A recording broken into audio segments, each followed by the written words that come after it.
पूर्णाहुति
नमस्ते गणपत्याय नमस्ते अक्षिरमये नमः समायुष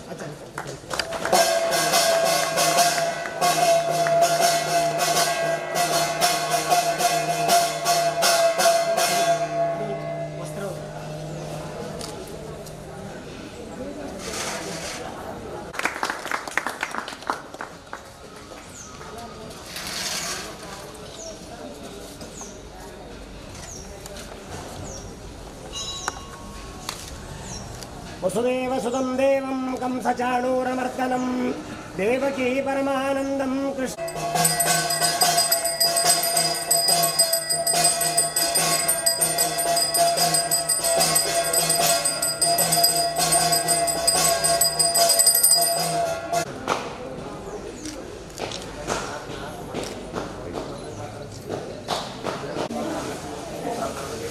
दारी बिड़ी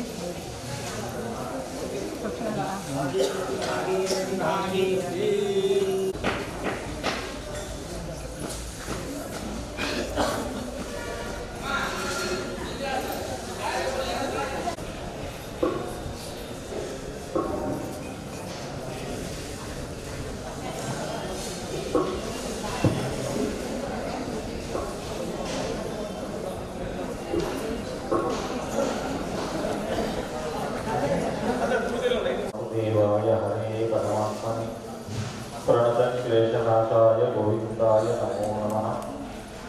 अभ्रमं भङ्गरहितं मजनं विमलं सदा आनन्दचित्तमतुलं भजे तापत्रयापहम्। नमोऽस्तु तात्विका देवाः विष्णुभक्तिपरायणाः धर्ममार्गे प्रेरयन्तु भवन्तः सर्वैः। सत्याभिज्ञकराब्जोत्थान् 50 वर्षपूजकान् सत्यप्रमोदतीर्थार्यान् नौमिं न्यायसुधारतान् अज्ञानतिमिरच्छेदं बुद्धिसम्पत्प्रदायकं विज्ञानविमलं शान्तं विजयाख्यगुरुं भजे। आपादमौलिपर्यन्तं गुरूणाम् आकृतिं स्मरेत् तेन विघ्नाः प्रणश्यन्ति सिद्ध्यन्ति च मनोरथाः। समस्तगुरुभ्यो नमः। हरि ओಂ। ಮಹಾಸನ್ನಿಧಾನಕ್ಕೆ ಅನಂತ ಸಾಷ್ಟಾಂಗ ನಮಸ್ಕಾರಗಳನ್ನು ಸಮರ್ಪಣೆಯನ್ನು ಮಾಡುತ್ತಾ ನಮ್ಮ ನಿಮ್ಮೆಲ್ಲರ ಮಹಾಭಾಗ್ಯ ಕಾರ್ತೀಕ ಮಾಸದಲ್ಲಿ ಸ್ನಾನಕ್ಕೆ ದೀಪ ಸಂಯೋಜನಕ್ಕೆ ತುಂಬ ಪ್ರಾಶಸ್ತ್ಯವನ್ನು ಕೊಡ್ತಾರೆ. ಸಾಕಷ್ಟು ಜನ ಕಾರ್ತೀಕ ಮಾಸದಲ್ಲಿ ನಿತ್ಯ ಸ್ನಾನವನ್ನು ಮಾಡ್ತಾ ಇರ್ತೇವೆ. ನಿತ್ಯ ಮಾಡದೇ ಹೋದರೂ ಕೊನೆಯ ಈ ಅಂತ್ಯ ಪುಷ್ಕರಣಿಯಲ್ಲಿ 3 ದಿನ ಆದರೂ ಸ್ನಾನ ಆಗಬೇಕು, ದೀಪ ಸಂಯೋಜನೆ ಆಗಬೇಕು ಅಂತ ಅಪೇಕ್ಷೆ ಪಟ್ಟಿರ್ತೇವೆ. ಆದರೆ ಮೈ ಮೇಲೆ ನೀರು ಹಾಕಿಕೊಂಡ ಮಾತ್ರಕ್ಕೆ ಸ್ನಾನ ಅನಿಸಿಕೊಳ್ಳುವುದಿಲ್ಲ. ನಿಜವಾದ ಸ್ನಾನ ಅಂತ ಕರೆಯೋದೇ ಜ್ಞಾನ ಸಂಪಾದನೆಯನ್ನ ಮಾಡಿಕೊಟ್ಟಾಗ. ಸ್ನಾತಕರು ಸ್ನಾತಕೋತ್ತರ ಪದವಿ ಅಂತ ಕೇಳ್ತೇವೆ. ಅಲ್ಲಿ ಸ್ನಾತಕ ಅನ್ನೋದಕ್ಕೆ ಸ್ನಾನ ಮಾಡಿದ ವ್ಯಕ್ತಿ ಅಂತ ಇಷ್ಟೇ ಅಲ್ಲ, ಎಲ್ಲರೂ ನಿತ್ಯ ಸ್ನಾನ ಮಾಡ್ತೇವೆ. ಯಾರು ಅಧ್ಯಯನವನ್ನ ಪೂರ್ಣ ಮಾಡ್ತಾರೆ, ಜ್ಞಾನವನ್ನ ಪಡೀತಾರೆ, ಅಂಥವರಿಗೆ ಸ್ನಾನ ಮಾಡಿದವರು ಅಂತ ಕರೆಯೋದು.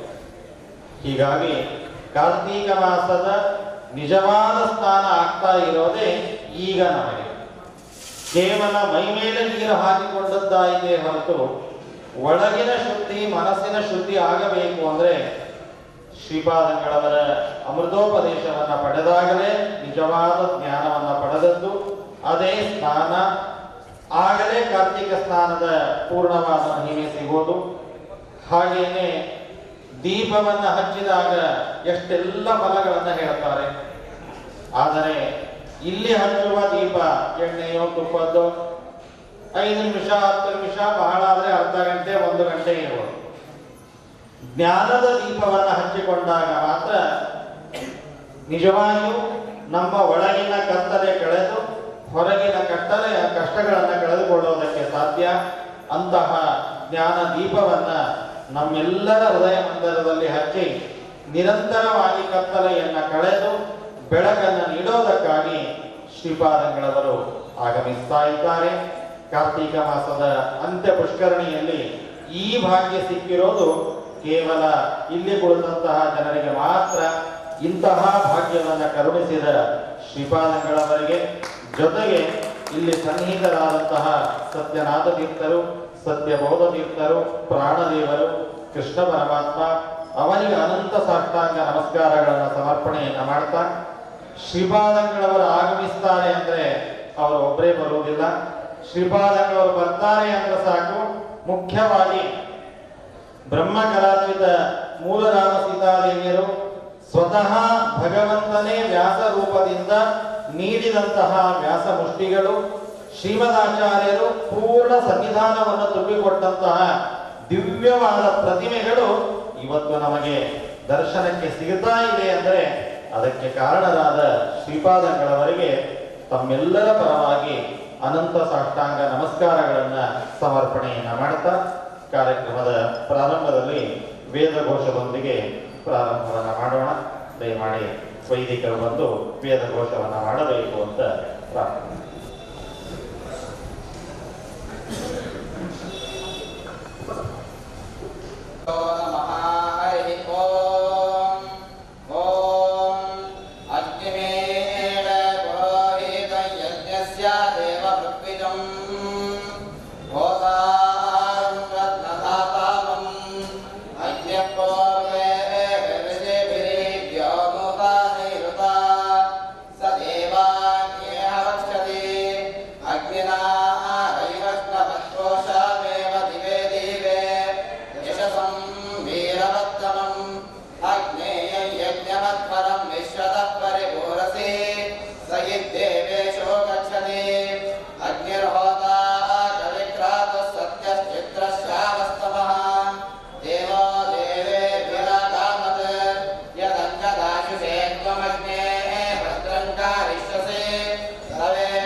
ವರ್ಷದ ತಪಸ್ಸಿನ ಫಲ.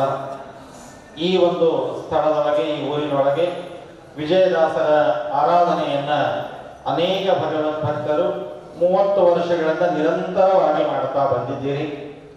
ಆ 30 ವರ್ಷದ ತಪಸ್ಸಿನ ಫಲ ಅನ್ನುವ ರೀತಿಯಲ್ಲಿ ವಿಜಯದಾಸರು ಓಡಾಡಿದ ಈ ಪರಮ ಪವಿತ್ರವಾದ ಈ ಭೂಮಿಯಲ್ಲಿ ಸಾಕ್ಷಾತ್ ವಿಜಯದಾಸರೇ ಮೂರ್ತಿ ರೂಪರಾಗಿ ಬಂದು ನಿಂತು ತಮ್ಮೆಲ್ಲರಿಗೂ ಕೂಡ ಇನ್ನು ನಿರಂತರವಾಗಿ ದರ್ಶನವನ್ನು ಕೊಡುತ್ತೇನೆ ಅಂತ ಅನುಗ್ರಹವನ್ನು ಮಾಡ್ತಾ ಇದ್ದಾರೆ. ಮೊನ್ನೆ ತಿಳಿದ ಹಾಗೆ ರಾಯಚೂರು ಜನರ ಭಾಗ್ಯ, ಶ್ರೀಪಾದಂಗಳವರ ಕಾರುಣ್ಯ ಎಷ್ಟು ದೊಡ್ಡ ಕಾರುಣ್ಯ. ಇತ್ತ ಕಡೆ ಶೀಘ್ರಪರವಿ, ಅತ್ತ ಕಡೆ ಚಿಪ್ಪಗಿರಿ. ಆ ವಿಜಯದಾಸರ ದಿವ್ಯವಾದ 2 ಸನ್ನಿಧಾನದ ಕ್ಷೇತ್ರದಲ್ಲಿ ಇರಬೇಕಾದಾಗ ಯಾರಿಗೆ ಆ ಕ್ಷೇತ್ರಕ್ಕೆ ಹೋಗುವುದು ಕಷ್ಟ ಅನಿಸ್ತಾ ಇದೆ ಅಥವಾ ಏನೋ ನಿತ್ಯದಲ್ಲೂ ದರ್ಶನ ಮಾಡಿಕೊಳ್ಳಬೇಕು ಅನ್ನುವ ಅಪೇಕ್ಷೆ ಇದ್ದವರಿಗೆ ಆಗ್ತಾ ಇದ್ದೇ ಇದ್ದಾಗ ನಮ್ಮೆಲ್ಲರ ಪಾಲಿಗೆ 3ನೆಯ ವಿಜಯದಾಸರ ದಿವ್ಯವಾದ ಕ್ಷೇತ್ರ ಅನ್ನುವ ರೀತಿಯಲ್ಲಿ ಶ್ರೀಪಾದಂಗಳವರು ನಮಗೆ ಆ ವಿಜಯದಾಸರ ಪ್ರತಿಮೆಯ ಅನುಗ್ರಹವನ್ನ ಸೌರಭದಾಸ ಸಾಹಿತ್ಯ ವಿದ್ಯಾಲಯದ ವತಿಯಿಂದ ಮಾಡಿಸ್ತಾ ಇದ್ದಾರೆ. ಈ ಒಂದು ಆರಾಧನಾ ಸಂದರ್ಭದಲ್ಲಿ ಅನೇಕ ಕಾರ್ಯಕ್ರಮಗಳು ಭವ್ಯವಾಗಿ, ದಿವ್ಯವಾಗಿ, ನವ್ಯವಾಗಿ ನಡೆಯಿತು. ಮುಖ್ಯವಾಗಿ ಮೊನ್ನೆ ಏಕಾದಶಿಯ ದಿನ ನಾವು ಬೆಳಗ್ಗೆ 9ರಿಂದ ರಾತ್ರಿ 9ರವರೆಗೆ ಸುಳಾದಿ ಪಾರಾಯಣವನ್ನ ನಿರಂತರ ಮಾಡಿಸ್ಬೇಕು ಅಂತ ಅಪೇಕ್ಷೆ ಇಟ್ಟುಕೊಂಡು 9ಕ್ಕೆ ಅಂತ ಹೇಳಿದ್ರೆ ದಾಸರ ಕಾರುಣ್ಯ ಯಾರೋ ಒಂದಿಷ್ಟು ಮುಂಬೈ ಬೇರೆ ಬೇರೆ ಊರು ಜನ ಬಂದವರು ಬೆಳಗ್ಗೆ 5 ಗಂಟೆಗೆ ಬಂದರು, ಕಾರ್ತಿಕ್ ಸ್ನಾನ ಮಾಡಿದ್ರು. ನಾವು ಹಾಗೆ ಯಾಕೆ ಕೂಡೋದು, 9ಕ್ಕೆ ನೀವು ಹೇಳಿದ್ರು 9 ತನಕ ನಾವು ಮಾಡ್ತಾನೆ ಇರ್ತೇವೆ ಅಂತ ಹೇಳಿ ನಾವು ಅಂದುಕೊಂಡಿದ್ದು 9ರಿಂದ, ದಾಸರು ಮಾಡಿಸಿದ್ದು ಬೆಳಗ್ಗೆ 6ರಿಂದಲೇ ರಾತ್ರಿ 9ರವರೆಗೆ ಕಾರ್ಯಕ್ರಮ ಆಗ್ತಾ ಬಂತು. ಅದರ ಜೊತೆಯಲ್ಲಿ ಏಕಕಾಲದೊಳಗೆ ಒಂದು ಐತಿಹಾಸಿಕವಾದ ದಾಖಲೆ ಅನ್ನುವ ರೀತಿಯಲ್ಲಿ 10 ಜನ ಸಂಗೀತಗಾರರು ವಿಜಯದಾಸರ ಈ ದಿವ್ಯವಾದ ಸನ್ನಿಧಾನದಲ್ಲಿ, ವಿಜಯದಾಸರ ಆರಾಧನಾ ಪರ್ವಕಾಲದಲ್ಲಿ 10 ಜನ ಏಕಕಂಠದಿಂದ ವಿಜಯದಾಸರು ರಚನೆ ಮಾಡಿದ ಅನೇಕ ಗಾಯನಗಳನ್ನ ಸಮರ್ಪಣೆಯನ್ನ ಮಾಡಿದರು. ರಾತ್ರಿ 10:10ವರೆಗೂ ಕೂಡ 9ಕ್ಕೆ ಮುಗಿಸ್ಬೇಕು ಅಂತ ನಾವು ಅನ್ಕೊಂಡ್ರೆ ದಾಸರು ರಾತ್ರಿ 10ವರೆಗೂ ಕೂಡ ಸೇವೆಯನ್ನು ತೆಗೆದುಕೊಂಡು ದೊಡ್ಡದಾದ ಅನುಗ್ರಹವನ್ನು ಮಾಡಿದ್ದಾರೆ. ಅಂತಹ ವಿಜಯದಾಸರ ಸನ್ನಿಧಾನದಲ್ಲಿ ವೇದಘೋಷ ಆದ ಹಾಗೆ ದಾಸವಾಣಿಯೊಂದಿಗೆ ಆ ಭಗವಂತನನ್ನ ಪ್ರಾರ್ಥನೆಯನ್ನು ಮಾಡೋಣ. ದಯಮಾಡಿ ಶ್ರೀಹರಿ ಆಚಾರ್ಯರು ಹಾಗೂ ಮೊನ್ನೆ ಗಾಯನವನ್ನ ಮಾಡಿದ ಅನೇಕ ಗಾಯಕರಲ್ಲಿ ಒಬ್ಬರಾದ ವೆಂಕಟೇಶ್ ಅವರು ಕೂಡ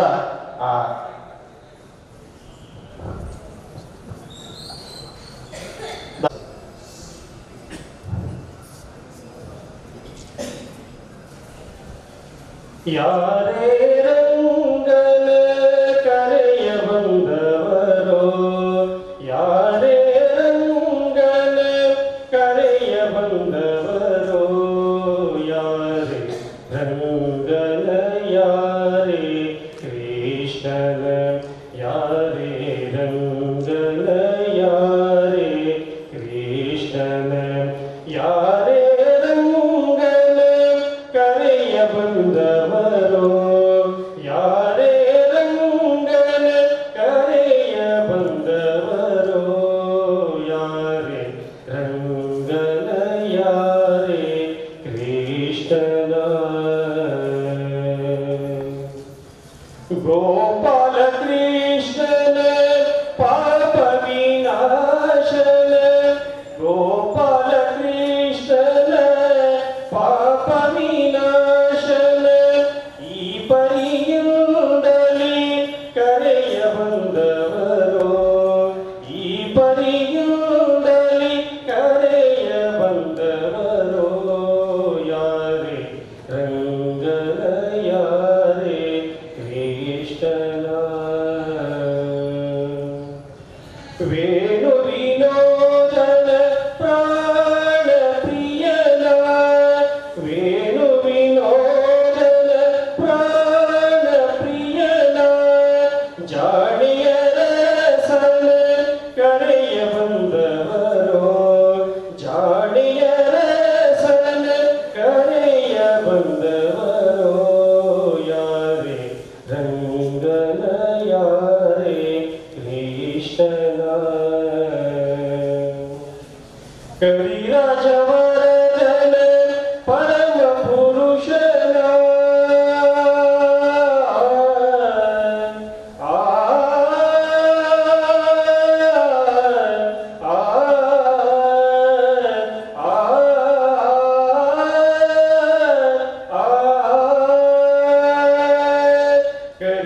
ಕವಿರಾಜವರದನ ಪರಮ ಪುರುಷನ, ಪುರಂದರ ವಿಠಲನ ಕರೆಯ ಬಂದವರೋ, ಪುರಂದರ ವಿಠಲನ ಕರೆಯ ಬಂದವರೋ, ಯಾರೇ ರಂಗನ ಯಾರೇ ಕೃಷ್ಣನ, ಯಾರೇ ರಂಗನ ಕರೆಯ ಬಂದವರೋ.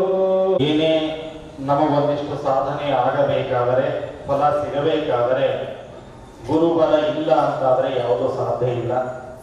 ಅದರಲ್ಲೂ ಇವತ್ತಿನ ವಿಶೇಷ ಸೌಭಾಗ್ಯ ಗುರುವಾರ, ಗುರುಬಲವೇ ನಮಗೆ ದೊಡ್ಡದಾದ ಕಾರ್ಯವನ್ನ ಮಾಡಿಸ್ತಾ ಇದೆ.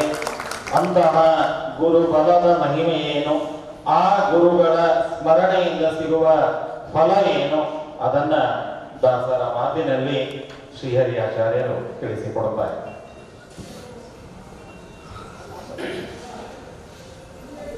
ಸ್ಮರಿಸು ಗುರುಗಳ ಮನವೇ, ಸ್ಮರಿಸು ಗುರುಗಳ, ಸ್ಮರಿಸು ಗುರುಗಳ ಮನವೇ, ಸ್ಮರಿಸು ಗುರುಗಳ, ಸ್ಮರಿಸು ಗುರುಗಳು ನಿನಗೆ ಪರಮ ಮಂಗಳ.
ಗುರುಸ್ಮರಣೆಯಿಂದ ಸಕಲ ಆಪತ್ತು ಪರಿಹಾರ.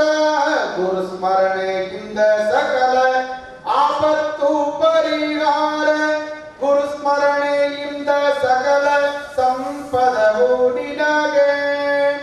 ಗುರುಸ್ಮರಣೆಯಿಂದ ವಿಶೇಷ ಧನ ದೊರಕುವುದು.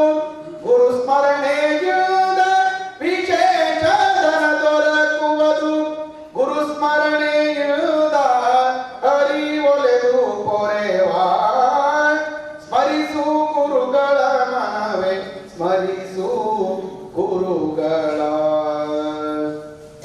ಗುರುಗಳಿಂದ ದೀಕ ಇನ್ನಾರು ಆಪ್ತರು ನಿನಗೆ. ಗುರುಗಳೇ ಪರಮ ಹಿತಕರು ನೋಡೋ. ಗುರುಸ್ವಾಮಿ ವರದ ಗೋಪಾಲ ವಿಠಲ ಸರ್ವ. ಆಚಾರ್ಯರಿಗೆ ಸಾಷ್ಟಾಂಗ ನಮಸ್ಕಾರಗಳನ್ನು ಸಮರ್ಪಣೆಯನ್ನು ಮಾಡ್ತಾ ಶ್ರೀಪಾದಗಳವರ ಅನುಗ್ರಹ ಹಾಗೂ ಆದೇಶದ ಮೇರೆಗೆ ವಿಜಯದಾಸರ ಪ್ರತಿಷ್ಠೆಯಲ್ಲಿ ಆಗಬೇಕು ಅಂತ ಗುರುಗಳ ಆಜ್ಞೆಯನ್ನು ಪರಿಪಾಲನೆ ಮಾಡೋದಕ್ಕೆ ಸಿದ್ಧರಾದಾಗ ವಿಜಯದಾಸರ ಮನಸ್ಸಿಗೆ ಇದು ಒಪ್ಪಿದೆಯೋ ಇಲ್ಲವೋ, ಅವರ ಮನಸ್ಸಿಗೆ ಇಲ್ಲ ಅಂತ ಆಗಿದ್ರೆ ನಾವು ಮಾಡೋ ಸರಿನೋ ತಪ್ಪೋ ಅನ್ನುವ ಸ್ವಲ್ಪ ಗೊಂದಲ ಇತ್ತು. ಆದರೂ ಒಂದು ನಿರ್ಣಯ, ಶ್ರೀಪಾದಂಗಳವರ ಬಾಯಿಂದ ಮಾಡುವಂತ ಬಂದಿದೆ ಅಂದ ಮೇಲೆ ಅದು ವಿಜಯದಾಸರು ಒಪ್ಪೇ ಒಪ್ತಾರೆ ಅನ್ನುವಂತಹ ವಿಶ್ವಾಸ. ಆ ವಿಶ್ವಾಸವನ್ನ ದೇವರು ದೃಢ ಮಾಡೋದಕ್ಕಾಗಿ ಏನು ಅನ್ನುವ ಹಾಗೆ ಇವತ್ತಿನ ದಿವಸ ಆ ವಿಜಯದಾಸರ ಸನ್ನಿಧಾನವಾದಂತಹ ಆ ಚಿಕ್ಕಲಪರವಿ ಮತ್ತು ಚಿಪ್ಪಗಿರಿ, ಅದರಲ್ಲೂ ವಿಶೇಷವಾಗಿ ಚಿಕ್ಕಲಪರವಿಯಲ್ಲಿ ಶ್ರೀಪಾದರಾಜರು ನಮ್ಮ ಎಲ್ಲ ವಿಘ್ನಗಳನ್ನ ಕಳೆಯುವುದಕ್ಕಾಗಿ ನರಸಿಂಹದೇವರ ಸ್ಥಾಪನೆಯನ್ನ ಮಾಡಿದ್ದಾರೆ. ನಿರಂತರ ವಿಜಯದಾಸರು ಅದರ ಆರಾಧನೆಯನ್ನ ಮಾಡ್ತಾ ಇರ್ತಾರೆ. ಅಂತಹ ನರಸಿಂಹದೇವರ ವಿಜಯದಾಸರ ಶೇಷವಸ್ತ್ರ ಮತ್ತು ಪ್ರಸಾದ ಇತ್ಯಾದಿಗಳು ಅನಿರೀಕ್ಷಿತವಾಗಿ ಬಂದಿದೆ ಅಂದ್ರೆ ಆ ವಿಜಯದಾಸರೇ ಈ ಕಾರ್ಯಕ್ರಮಕ್ಕೆ ಸಂಪೂರ್ಣವಾಗಿ ಅನುಗ್ರಹವನ್ನ ಮಾಡೋದಕ್ಕಾಗಿ ಆಗಮಿಸ್ತಾ ಇದ್ದಾರೆ. ಆ ನರಸಿಂಹದೇವರ ಶೇಷವಸ್ತ್ರವನ್ನ ಪೂಜ್ಯ ಶ್ರೀಪಾದಂಗಳವರಿಗೆ ಮುಕುಂದಾಚಾರ್ಯ ವ್ಯವಸ್ಥೆಯನ್ನ ಅರ್ಪಣೆ ಮಾಡ್ತಾ ಇದ್ದಾರೆ.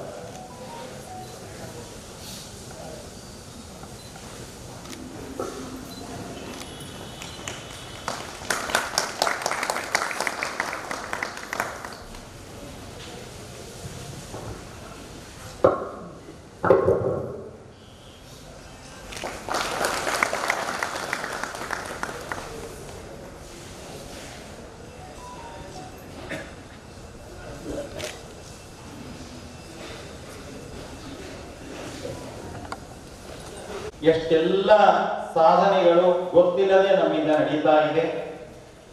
ಆರಾಧನಾ ಸಂದರ್ಭದಲ್ಲಿ ಎಲ್ಲರಿಗೂ ವಿಜಯದಾಸರ ಚರಿತ್ರೆಯ ಚಿಂತನೆ ಆಗಬೇಕು, ದಾಸರ ಹಾಡುಗಳ ಮನನ ಆಗಬೇಕು ಅನ್ನೋದಕ್ಕಾಗಿ ಆ ಸ್ಪರ್ಧೆಗಳನ್ನು ನಡೆಸಿತ್ತು. ಆ ಸ್ಪರ್ಧೆಗಳಿಗೆ ಬಹುಮಾನದ ರೂಪದಲ್ಲಿ ಪುಸ್ತಕಗಳನ್ನ ಕೊಡ್ತಾ ಇದೆ. ಈಗ ಇನ್ನು ಎಲ್ಲರೂ ಬಂದಿಲ್ಲ, ಆದ್ದರಿಂದ ಶ್ರೀಪಾದಂಗಳವರ ಅಮೃತ ಹಸ್ತದಿಂದ ಅದನ್ನ ಸ್ಪರ್ಶ ಮಾಡಿ ಇಟ್ಟಿದ್ದಾರೆ. ಆಮೇಲೆ ಆ ಸ್ಪರ್ಧಾಳುಗಳಿಗೆ ಅದನ್ನ ಅವಶ್ಯವಾಗಿ ಮುಟ್ಟಿಸ್ತಾ ಇದೆ. ಹೀಗೆ ಚರಿತ್ರೆಯ ಚಿಂತನೆ, ಹಾಡುಗಳ ಚಿಂತನೆ ಸುಮಾರು 3-4 ದಿನಗಳಿಂದ ರಾಯಚೂರು ಮಾತ್ರವಲ್ಲ, ಬೆಂಗಳೂರು, ಮುಳಬಾಗಿಲು, ಮುಂಬೈ, ಮಾನ್ವಿ, ಪಾಲ್ಮೂರು ಮತ್ತು ಹುಣಸಗಿ, ಹುಲಗಿ ಹೀಗೆ ಸುತ್ತಲಿನ ಬೇರೆ ಬೇರೆ ದೂರದ ಊರುಗಳಿಂದಲೂ ಕೂಡ ಸಾಕಷ್ಟು ಜನ ಬಂದು ಇಲ್ಲಿ ಅನೇಕ ಸುಳಾದಿಗಳ ಪಾರಾಯಣವನ್ನ ಮಾಡಿದ್ದಾರೆ. ಅಂತಹ ಸುಳಾದಿ ಪಾರಾಯಣದ ದೊಡ್ಡದಾದ ಸೌಭಾಗ್ಯ ಶ್ರೀಪಾದಂಗಳವರು ಕರುಣಿಸಿದ್ದು. ಅದಕ್ಕಿಂತ ಇನ್ನೊಂದು ವಿಶೇಷ ದಾಖಲೆ, ಹಿಂದೆ ಇದು ಎಂದಾಯಿತೋ ಏನೋ ನನಗಂತೂ ಗೊತ್ತಿಲ್ಲ. ವಿಜಯದಾಸರ ಸನ್ನಿಧಾನದಲ್ಲಿ ಆ ಒಂದು ಮೂರ್ತಿಯಲ್ಲಿ ಸನ್ನಿಧಾನ ತುಂಬೋದಕ್ಕಾಗಿ ಒಂದು ಹೊಸ ವಿಚಾರವನ್ನ ಮಾಡಿ, ಯಾರು ಯಾವುದೇ ಊರಲ್ಲಿರಲಿ ಅವರು ಒಂದು ತಾಮ್ರಪತ್ರದಲ್ಲಿ ವಿಜಯದಾಸರ ಶ್ಲೋಕವನ್ನು, ಸುಳಾದಿಯನ್ನು, ಕವಚವನ್ನು ಯಾರು ಬರೆಯೋದಕ್ಕೆ ಸಾಧ್ಯ ಇದೆ ಅವಶ್ಯವಾಗಿ ಸೇವೆ ಮಾಡಬಹುದು ಅಂದ್ರೆ, ಕಳೆದ ಬಾರಿ ಸ್ವಾಮಿಗಳು ಬಂದಾಗ ಪ್ರತ್ಯಕ್ಷವಾಗಿ ನೋಡಿ ಅನುಗ್ರಹ ಮಾಡಿ ಆನಂದ ಪಟ್ಟರು. ತಾವು ಅದನ್ನು ನೋಡಿದ್ದೀರಿ. ಇಡೀ ಕಟ್ಟೆಯೇ ತುಂಬುವಷ್ಟು ಮಟ್ಟಿಗೆ ಇಲ್ಲಿ ಸಾವಿರಾರು ತಾಮ್ರ ಪತ್ರಗಳು ಆ ಶಾಶ್ವತವಾದ ರೀತಿಯಲ್ಲಿ ಲೇಖನದ ರೂಪದಲ್ಲಿ ಇಲ್ಲಿ ಬಂದದ್ದು ಉಂಟು. ಕೆಲವರಂತೂ ಇನ್ನೂ ಭಕ್ತಿಯಿಂದ ನಮಗೆ ಜನರಿಗೆ ಖರ್ಚಾಗತ್ತೇನೋ ಅನ್ನೋದಕ್ಕಾಗಿ ತಾಮ್ರಪತ್ರ ಅಂದ್ರೆ ಕೆಲವರು ಬೆಳ್ಳಿ ಪತ್ರದೊಳಗೇನೆ ಆ ವಿಜಯ ಕವಚವನ್ನ ಸುಳಾದಿಯನ್ನ ಬರೆದು ಸನ್ನಿಧಾನದಲ್ಲಿ ಸಮರ್ಪಣೆಯನ್ನ ಮಾಡಿದ್ದಾರೆ. ದಾಸರ ಆ ಮೂರ್ತಿಯ ಕೆಳಗೆ ಇವತ್ತು ಸಾವಿರಾರು ತಾಮ್ರಪತ್ರಗಳು, ಸುಳಾದಿಗಳು, ಲೇಖನಗಳು ಅಲ್ಲಿ ಆಗ್ತಾ ಇದೆ ಅಂದ್ರೆ ಶ್ರೀಪಾದಂಗಳವರು ವಿಜಯದಾಸರ ಪ್ರತಿಷ್ಠೆ ಮಾಡಿದ ಆ ಒಂದು ಕಾರಣಕ್ಕೆ ದೊಡ್ಡ ಸೌಭಾಗ್ಯಗಳು ಹೀಗೆ ಬೆಳೀತಾ ಇದೆ. ಅದನ್ನು ಕುರಿತು ದೀರ್ಘವಾದ ಪ್ರಬಂಧಗಳು ಸೌರಭ ದಾಸ್ ಸಾಹಿತ್ಯ ವಿದ್ಯಾಲಯದ ಮೂಲಕವಾಗಿ ಸುಮಾರು ಈಗ 200 ಜನ, ಬಹುಶಃ ಇದು ಯಾವ ಯೂನಿವರ್ಸಿಟಿಯಲ್ಲೂ ಕೂಡ ಆಗಲಿಕ್ಕೆ ಸಾಧ್ಯತೆ ಇಲ್ಲ. 5 ವರ್ಷ ಮುಗಿದ ಮೇಲೆ ಈಗ 8ನೇ ವರ್ಷ, ಕೇವಲ 2ನೇ ವರ್ಷ ಆಗಿತ್ತು, 6-7 2ನೇ ವರ್ಷದಲ್ಲೇನೆ 200 ಜನ PhD ರೂಪದಲ್ಲಿ ಮಹಾಪ್ರಬಂಧವನ್ನ ಬರೆಯೋದಕ್ಕೆ ಸಿದ್ಧರಾಗ್ತಾ ಇದ್ದಾರೆ ಅಂದ್ರೆ ದಾಸರ ಮಾತಿನ ಶಕ್ತಿ, ಶ್ರೀಪಾದಂಗಳವರ ಸಂಕಲ್ಪದ ಶಕ್ತಿ ಎಷ್ಟು ಅಮೋಘ ಅನ್ನೋದನ್ನ ನೆನೆಸಿಕೊಂಡ್ರೆ ಮೈ ರೋಮಾಂಚನ ಆಗ್ತದೆ. ಗುರುಗಳ ಕಾರುಣ್ಯವನ್ನ ಹೇಳ್ತಾ ಹೋದ್ರೆ ನಾಳೆ ಆಗ್ಬಹುದು, ಆದರೆ ವಿಷಯ ಮುಗಿಯುವುದಿಲ್ಲ. ಮುಂದೆ ಪೂಜೆ ಇತ್ಯಾದಿಗಳು ಇರೋದರಿಂದ ಅವುಗಳನ್ನ ಸಂಕೋಚ ಮಾಡಿಕೊಳ್ಳಸ ವಿಜಯದಾಸರ ಮೂರ್ತಿಯನ್ನ ನೋಡಿದ್ದಾಯಿತು. ಹೇಗೆ ವಿಜಯದಾಸರ ಸ್ಮರಣೆ ಮಾಡಬೇಕು, ಅವರ ಕೃತಿಗಳ ಅಧ್ಯಯನದ ರೀತಿ ಹೇಗೆ, ಅರ್ಥ ಮಾಡಿಕೊಳ್ಳುವ ಬಗೆ ಹೇಗೆ, ಅದನ್ನ ಗುರುಗಳ ಮೂಲಕವಾಗಿ ನಾವು ತಿಳಿಯೋದಕ್ಕೆ ಸಿದ್ಧರಾಗೋಣ.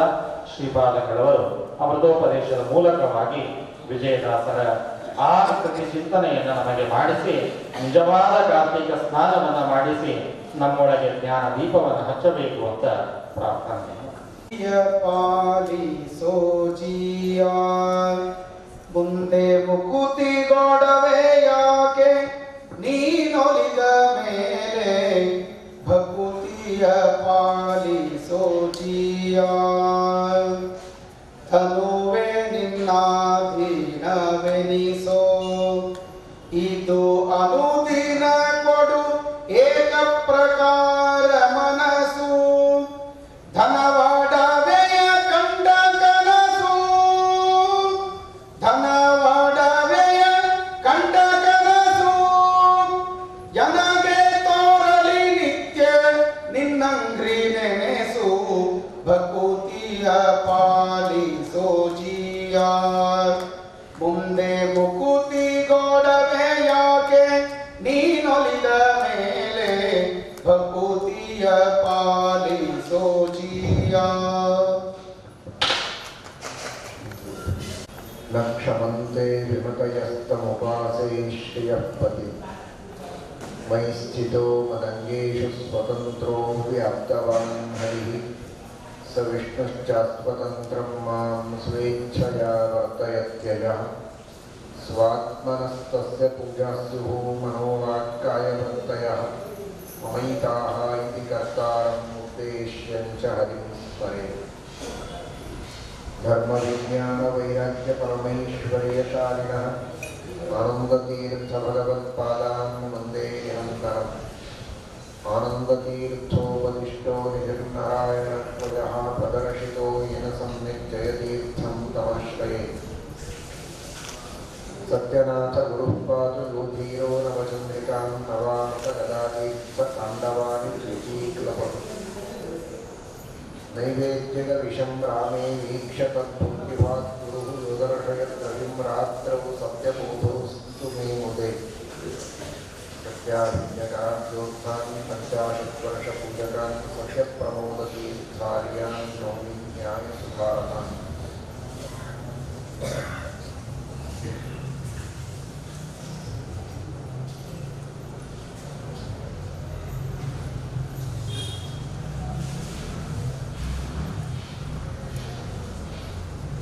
ಸತ್ಯನಾಥ ಅಗ್ರಹಾರದಲ್ಲಿ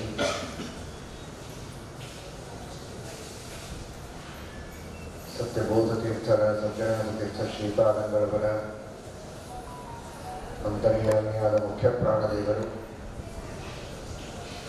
ಅಂತಹ ಮುಖ್ಯ ಪ್ರಾಣದೇವರ ಈ ಸನ್ನಿಧಾನದಲ್ಲಿ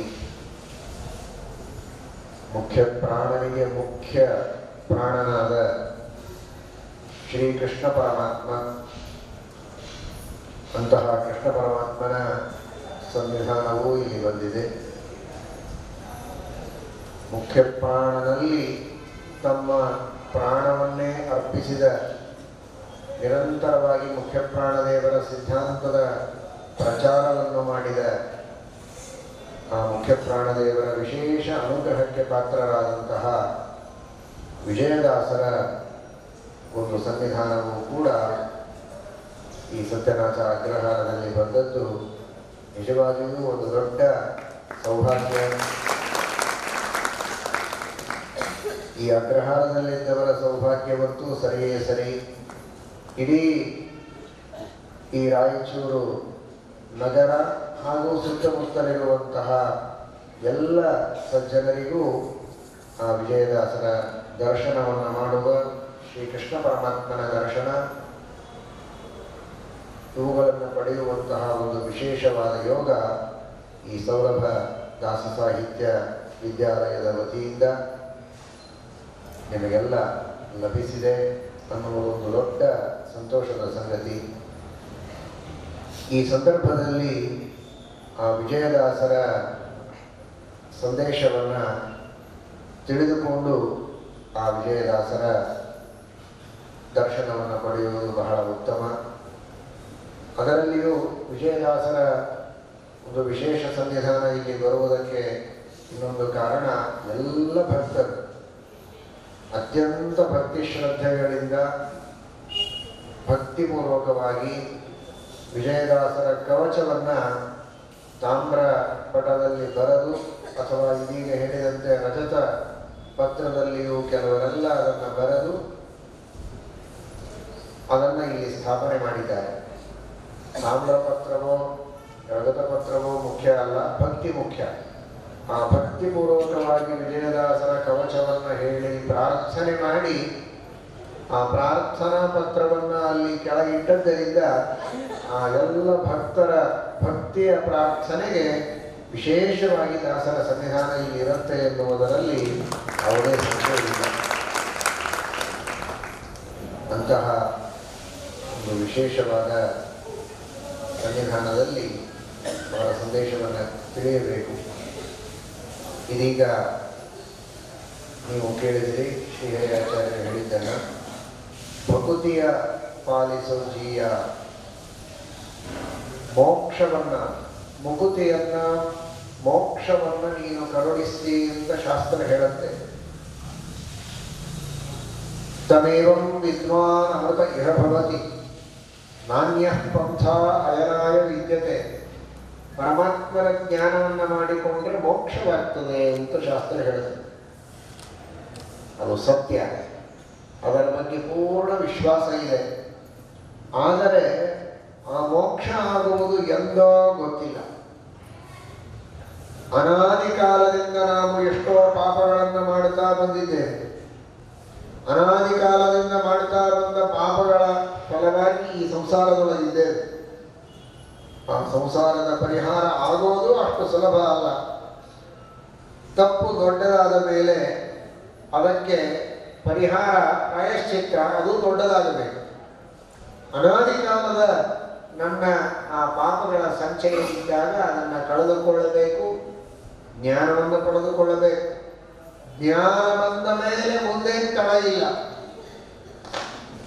ಯಾಕೆಂದ್ರೆ ಆ ಎಲ್ಲ ಪಾಪಗಳನ್ನು ದೇವರು ಭಸ್ಮ ಮಾಡಿ ಮುಂದೆ ಮಾಡುವ ಪಾಪಗಳ ಲೇಪ ಇಲ್ಲದಂತೆ ಪ್ರಾರಬ್ಧ ಕರ್ಮ ಭೋಗವಾದ ಕೂಡಲೇ ಮೋಕ್ಷವನ್ನು ಕೊಡ್ತಾನೆ.